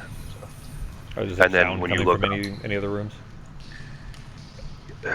Okay, and give me a perception check, please. And then when you look to the west, yeah, you see that there's another little entryway. It looks like you're assuming going into another room there. So We Okay, did just all right. we did just cause a fight, so I mean, we made a lot of noise, so anybody in here would presumably know that something happened, and could potentially be on the way, so they might be running towards us or something too. yeah, let me see. Yep. Okay. So when you listen down there, you actually hear the sound. Well, actually, that would have been what would happen. So you actually hear some kobolds, and well, I guess you wouldn't know that I kind of gave that away, but you hear like little skittering sounds, and then you hear a sound of a voice saying, "What the hell was that?" And because they From heard which the direction? action up there. What'd you? What direction were we hearing that coming from? It was coming from the way that you're facing in that room, in the way that you were facing down there. So, like, after the combat, because, again, I thought that there was supposed to be a door there, so they would have noticed sooner, but we'll just say that they, for some reason, they heard the combat and didn't get to you guys in time or something like that. But you guys, when you look down there, you see stuff down there. Let me pop them up. All right. Well, okay. If they're not visible yet, then as soon as I hear the sounds, I would kind of loudly whisper over my shoulder to Akasha and Eldor, let's rush it. Either get out, basically so that we're not visible. Move out of the way so that we're not visible. Into the other side chambers, whatever, so that they can rush in and we can kind of get the jump on them as they rush through this doorway here. Yeah. How big is that mechanical gazer? Oh, where is that on here, 2G? Sorry, go ahead, Becky. You know what I'll do? I'm just going to... Actually, I already did a lot of thing. So let me draw a little arrow or something on here. Because he was, basically next to where Akasha is. One step to the left of where Akasha is where that gazer was there. On like this little pedestal kind of thing. So. There, I just dropped a Yeah. token on the map for you. Yep. That one's not attached to the combat tracker, so we can just use that. Okay. Yeah, so that's the mechanical gazer thing that you saw there. Just like a big eye with little stock things made out of metal. Yeah, well, that's what you can tell by now because you haven't really looked any farther. Small. But yep. Small enough to fit in a bag?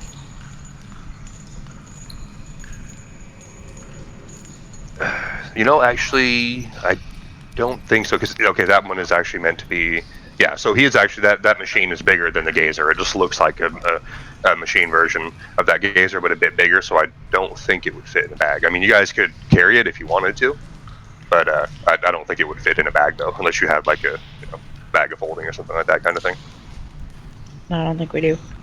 So I'm just gonna leave it there for now and just step back into this hallway. Because like that gazer would have been grapefruit size kind of thing, maybe basketball, and this guy is more like a well, he wouldn't be the size of a beach ball, but closer to the size of a beach ball. So like a bigger eye, 2-3 times the size of the other one. So,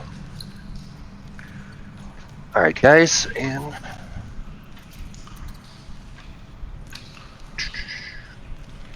that was yeah. All right, so you hear go, you hear what the hell was that, and then you hear go check it out, and you guys see, yeah, reveal him.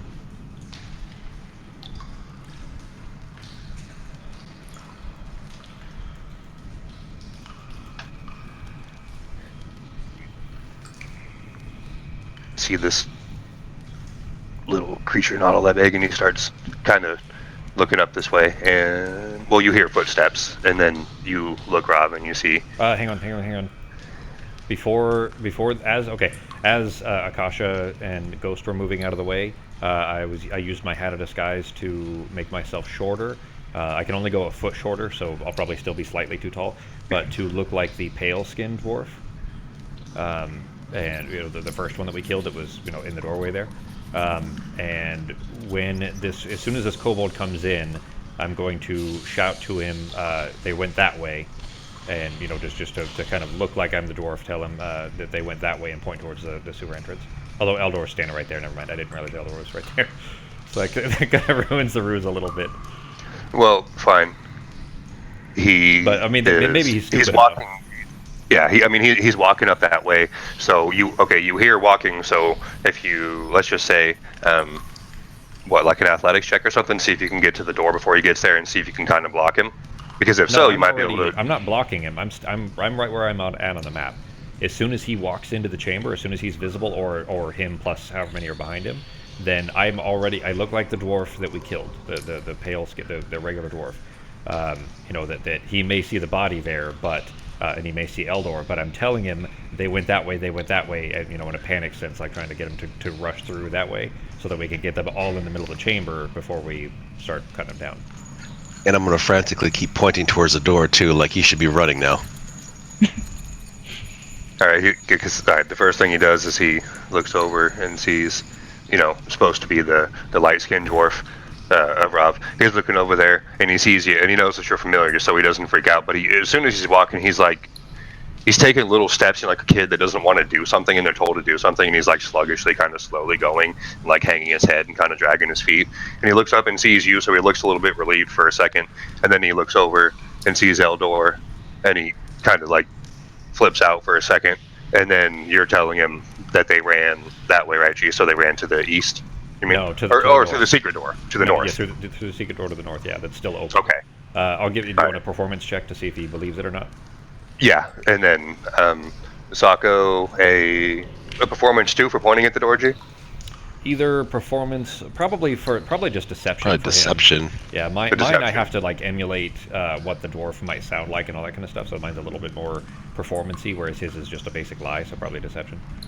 Deception, then please, Sako. Yeah, especially since you guys were basically working together on that one, and Jeremy got a natural 20. Seeing the light-skinned dwarf kind of calmed him down a little bit, because he definitely seemed like a bit timid. And then he saw Eldor and got a bit scared at first, but then he just saw Eldor pointing at the thing, and then he thought, okay, well, you must be a friend of you're assuming, must be a friend of the dwarf. So he's like, okay. So then you see him, he turns back around, and you hear him say something, I'm not sure if they speak Draconic. Okay, I was going to say you probably wouldn't be able to understand what he's saying, because I'm assuming they didn't speak common, but you hear this like a screeching kind of sounds with different kind of words and stuff in it, mixed with these odd like high pitched kind of sounds, and then you hear more footsteps, and then this one walks. They speak common and Draconic. So he probably spoke in Draconic if he was talking to another, Draconic speaker, most likely. Yeah, so you hear that, and then we pop those guys on.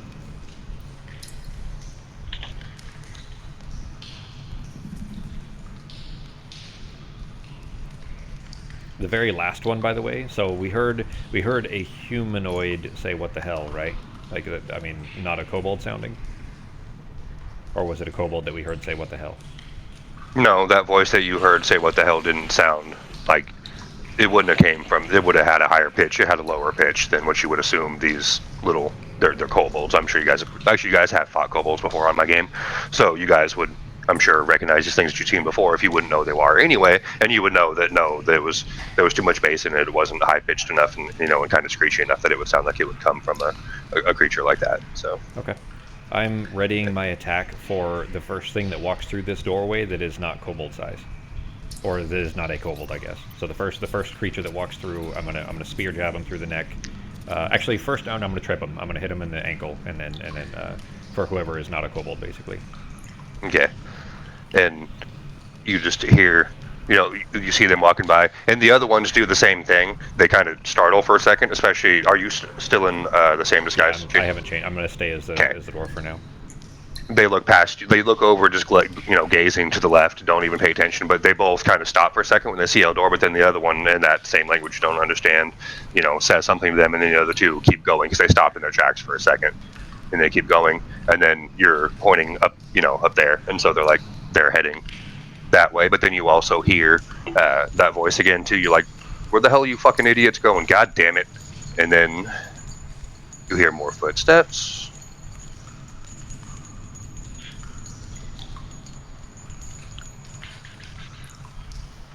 And let me pop them up, and then you hear more footsteps, and something does come through, G, so you can start that in just a second. But I'm going to go AFK a second. Got to go to the bathroom real quick, so I will be right back, guys.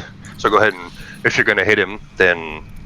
Actually, would you roll initiative first, or would you do your surprise attack? Well, mine is a readied attack, so that would be the initiation of combat, and then we would go into initiative order right after anyway. Okay. So then, go ahead and roll initiative then, guys. I'll be right back. I'm fucking tired.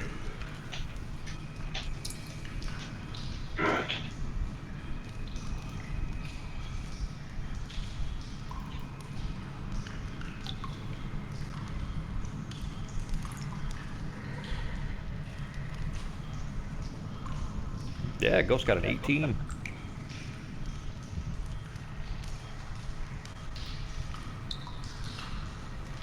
Which is good, because he's right in front of me, so... Oh, you can fire over his head. You just have to deal with how bad he smells. True. I was thinking if they moved fast enough, like if those kobolds got out of the way, that Eldor could probably grab one and like drown him in the sewage. They're not very big. They're kobolds. I think are only like 2.5 feet tall. They're just little lizard guys. Oh, just grab two of their necks and just hold them under the water. That's what I was thinking. I mean, they'd probably, you'd have to roll pretty high on your strength checks and grapples and stuff, but it would still be a fun narrative moment.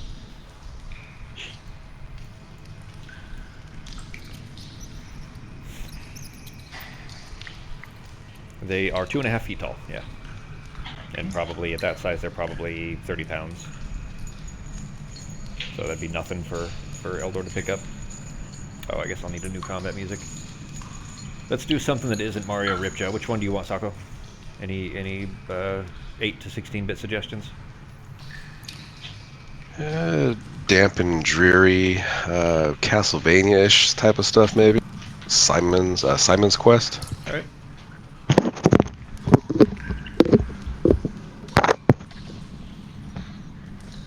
Okay. What exactly does restrained do?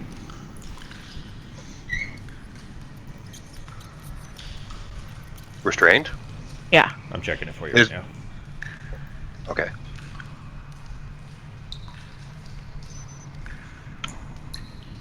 Your speed becomes 0. Speed becomes 0, can't benefit from any bonus to speed. Attack rolls against the creature have advantage, and their attack rolls have disadvantage. And it has disadvantage on dex saves. So Sweet. Basically, like, it can still try to attack, it just has disadvantage, and if you try to hit it, it'll have advantage. And it can't move until it's broken the restraining. Awesome. Okay. There we go. Yeah. Good pick, Sako. Alright, so I'm gonna jab this fucker. Actually, first, sorry, I'm gonna trip him. I'm gonna martial strike to trip him. Okay. And when it steps through, you see another dark-skinned dwarf. This Also one a little behind bit him? better. Or What no, was that? this guy. This guy is the dark-skinned dwarf. Yeah, the humanoid that was talking in the last one that steps through, that you know that's not a kobold, is a dark-skinned dwarf. You see that, and then of course you let your spear fly, and it's. All right. This guy is fucked. He's running through. He's still yelling and screaming. Takes the spear blunt end to the knee. Oh, shit. I meant to poison and I forgot, so never mind on that. But he still gets the trip and the prone. And But he's knocked prone now. okay, I have advantage on the and regular yep. spear. I'm going to. How healthy? Like, does he look like he's tough? When you look at him, he's a little bit better equipped than the other dark-skinned dwarves that you fought, and he looks a little hardier, but he doesn't look like he's the most grizzled warrior you've ever seen in your life. All right, then I'm not gonna bleed him. Yeah, I think I will actually. Okay. So he needs to make a DC 16 con save. Well, assuming this attack hits, actually, let me do this first. He's knocked prone, so I'll have advantage from the spear strike. That should have been. Hang on. Well. I didn't make him prone. So. Well, yeah, I forgot to make him prone. So let me roll it again to see which one's the higher. The same, anyways. Does that hit or no? Okay.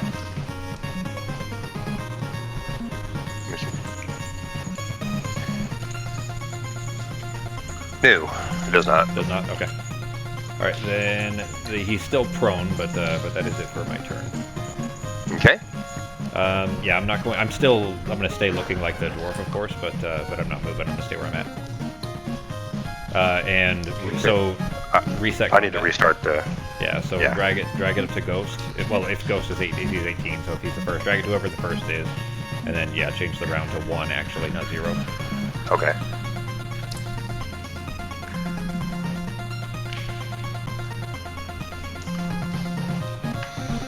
Okay, so it is the kobold closest to you sees that you trip attacked, or that you knocked off or knocked down that dwarf, and so it looks at you for a second, and like all three of them, as soon as you started attack, well, as soon as it came through, they actually all three drew little daggers in their hands, and so when they were running through, you could see that daggers in their hands. He turns around and he looks at you, and he kind of hesitates for a second, and then he turns around actually, and instead of swinging at you, he actually swings at the dwarf on the ground. So. Okay. Are these guys friends? I guess he was mean to him, so. Nice. Yeah. I did have a natural 20 on my performance check, right? Wasn't that? Yeah. So maybe that's why you actually did. That I'm the good guy, and this guy that yelled at him is the bad guy. Yeah. Well, because you were.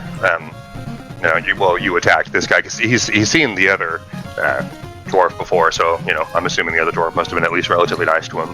But you guys did hear plenty of yelling, and these guys, especially that first one when he was walking through, he was scared as shit. So you're guessing that they obviously don't like. They must be being controlled by the dark-skinned dwarf, and they don't like him very much. So he goes and jabs him with the dagger, and actually gets a critical hit. So he gets a good hit on him, and the dwarf is on the ground. I yell mutiny.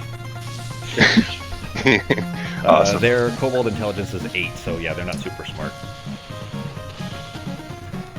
So he swings and hits the dark-skinned dwarf instead, and then you guys actually something else for you too, just to keep in mind. Kobolds have pack tactics.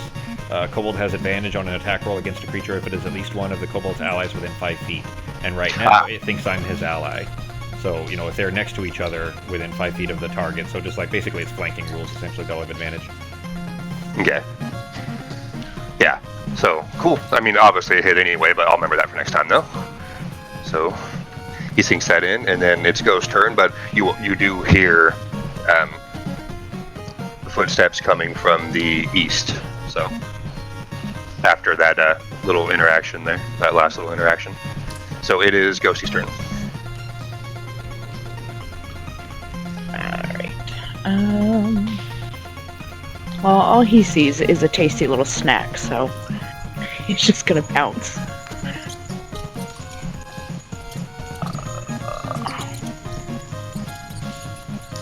And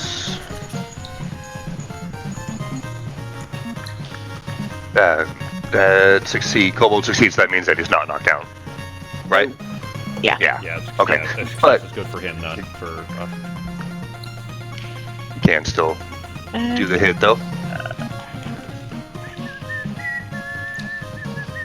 No. Probably not. Nope. Doesn't connect. Alright. Okay. Yeah, he's gonna take the chance. He's just gonna back up over here.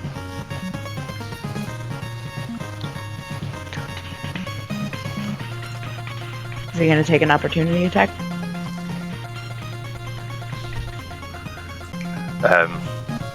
Actually,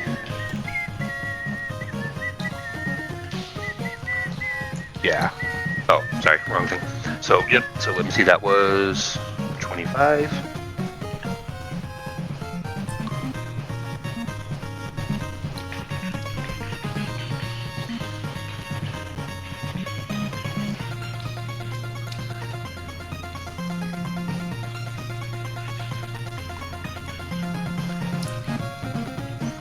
Swings it ghosty and hits.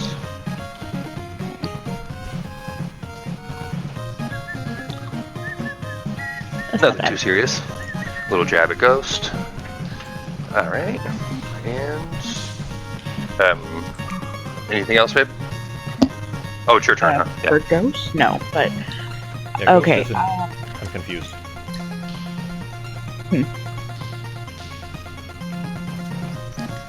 He jabbed at Ghost? Opportunity attack. Oh, before Is he Ghost. back? Yeah, sorry. Yeah. I was pulling on something else at the same time, sorry. Okay, can I see that goblin? You actually can. There's a goblin behind those kobolds in that next little room that's connected by those little tiny corridors right there. Those little, yeah. And so you see a goblin moving your way. So Alright. So I'm going to... Where's combat tracker? I'm going to drop Hunter's Mark. And I'm going to... I have to see if I hit first, but if I do, I'm using Ensnaring Strike.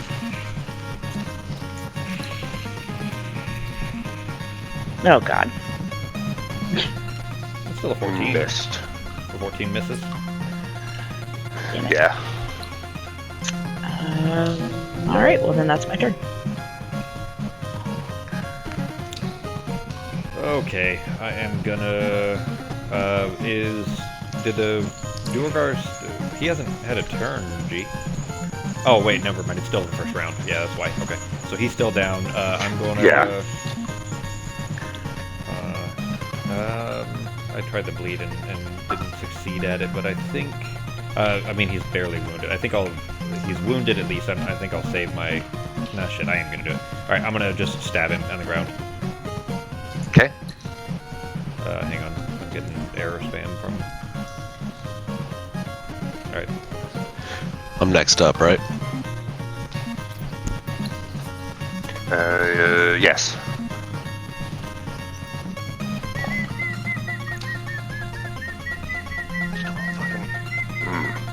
God damn, 13 doesn't hit, I assume. No. Alright, I'm gonna marshal... Wait a minute. He's still prone. Did you get the advantage? Yeah, I had... Because he never. Okay. I just rolled a 4 and a 5, just rolled really shitty. Alright, martial strike then. That's That 23. one hits. Alright. Then I'll get Slayer. Because he's wounded.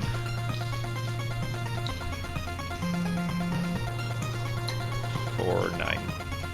And that is it for my turn. I'll just stay where I am. Eldor, it's your turn, sir.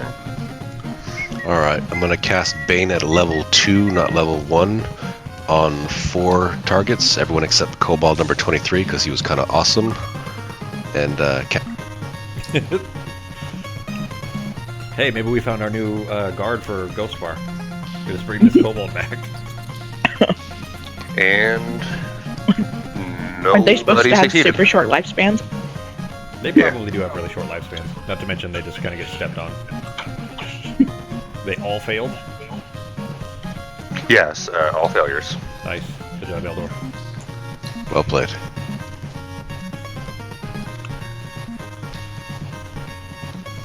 Hit effect, right? Have them all targeted and then hit effect, yeah. The Bane effect. There you go. That should help us out a bit.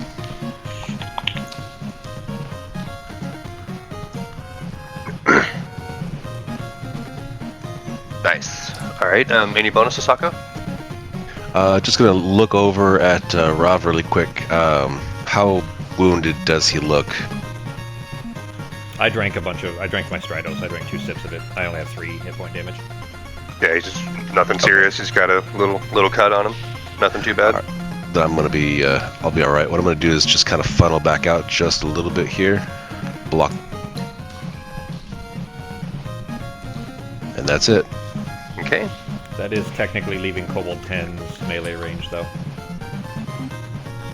Bring it, Cobalt 10.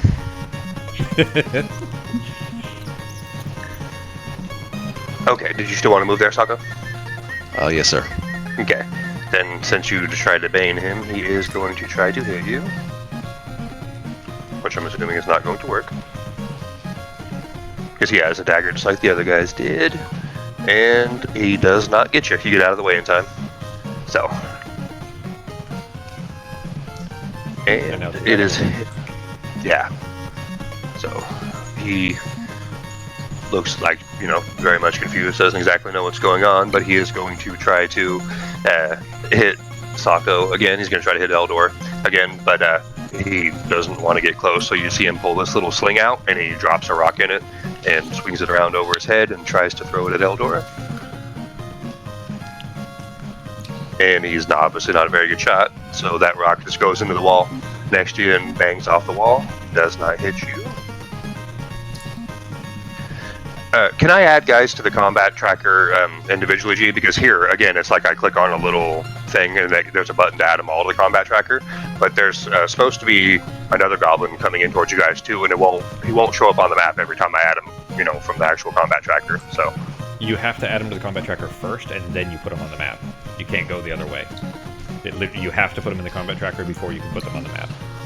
So what you would do in that case is if it's a separate encounter, it sounds like you're talking about 2 different encounters, right? But like it's something that, like, if these guys hear fighting, they'll come over. Is that what it is? yeah. Okay. So in that case, go ahead and add them to the combat tracker, but leave them invisible. Or that, like, as soon as you make him visible, that's fine. Now that combat or Goblin 19 is in there, now you can drag him over to the map. There you go, just like that. Okay, now you guys can see him on there?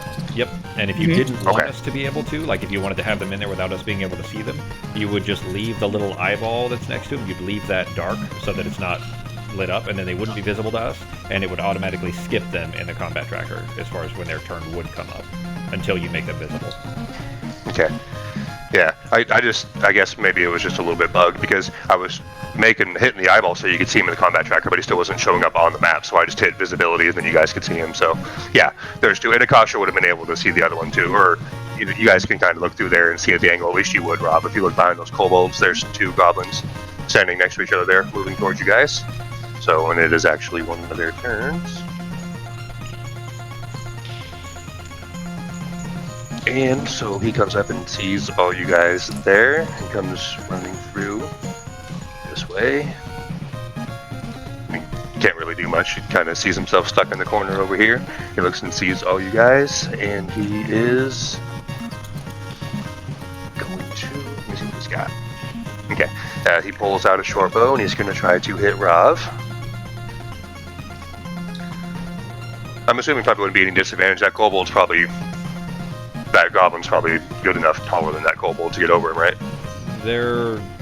Goblins are probably 4 feet tall, and kobolds are 2.5, so yeah, there's enough space. Okay.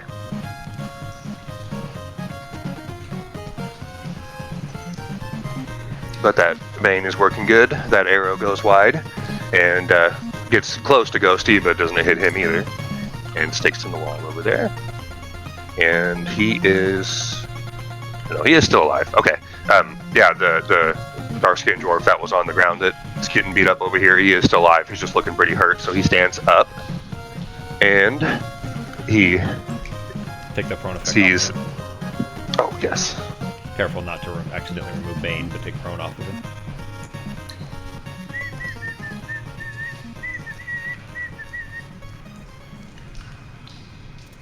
There we go. All right, so he stands up, and he got tripped by Rob, but then that kobold sent a good, got a really good hit with that dagger, so he's pissed off, especially since his little idiot underling tried to attack him, so he is going to try to hit that number 23 there with his war pick, but doesn't even get close, because apparently he's pretty beat up, so he's probably just tired and dazed a bit from getting whacked, so he misses. Maybe you bump And his head it with is- yourself. Yeah. It's 25's turn. And he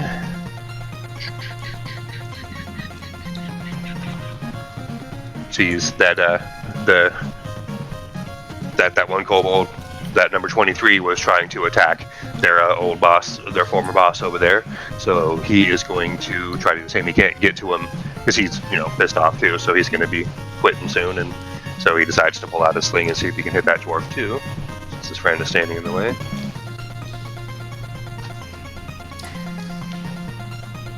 And even with the Bane, he actually hits. So he sends a rock flying up over his friend's little head, hitting the dwarf. Knocks him right on top of the head for a decent little hit there. And again, the dwarf is looking like he's not feeling too good. And we are running around. Okay.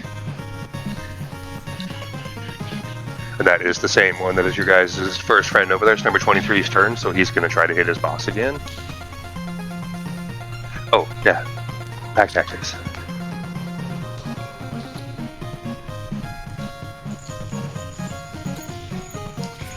And hits. We started an insurrection, guys. Ha. So he goes and sends the dagger in and just reaches up as high as he can and ends up sending it into the dark-skinned dwarf's chest, and the dwarf falls over on the ground. I'm gonna high five Kobold 23. Alright, you stick your hand out and it looks up at you, kind of just quizzically, not knowing what it's for. So then he just sticks his hand up, like his hand and like his fingers, and touches your hand like slowly and cautiously. He doesn't understand that he's supposed to slap bombs. So, alright, it's Ghosty's turn. Alright, well. Super confused, not understanding why these things are not attacking us, so he's just gonna go stand in the corner and just kind of help Eldor guard there. Okay. So Ghosty's just, he doesn't know he's just hiding over there with Eldor, so it's your turn, babe. Alright. I'm gonna hit this little asshole. Hopefully. Uh-oh. What? Wait. More and more just keep coming. Before? Is that the purpose, D? Do. Yep. A drunk half do. ogre? Okay. Yeah, he steps very swayingly, and he's a big guy. That he wouldn't actually be quite that big because I couldn't find half ogre token, so I think a half ogre probably wouldn't take up as much space. That's a regular ogre's token, but you see a stumbling half ogre with a big old I think a club in his hand, I'll put walking it in out the behind notes. those goblins. I'll put it in the Uh-huh. notes to show you how to adjust their size like that, because that size isn't based on the token. That's from something else. But we've Okay, got 'cause to I- end here in a couple minutes, so just keep that in mind. So we'll have like a point to kind of resume from next week. Okay, guys. Before I shoot this guy, do I see the half ogre coming up? From where you're standing, you'd be able to see this big thing enter that somewhat doorway, little corridor thing behind you, behind that other goblin over there. So you see it kind of enter the doorway thing. They're stumbling around. Right, well, even if I hit, this probably won't work, but we're gonna give it a try. Oh! Alright, so, Yeah. Using Ensnare. Yes. Okay. So that was the ogre. Sorry. Yes. so, You're right. Good. cast it first and see if he makes a save. He succeeded. Damn it. Alright. Either way, I hit, so...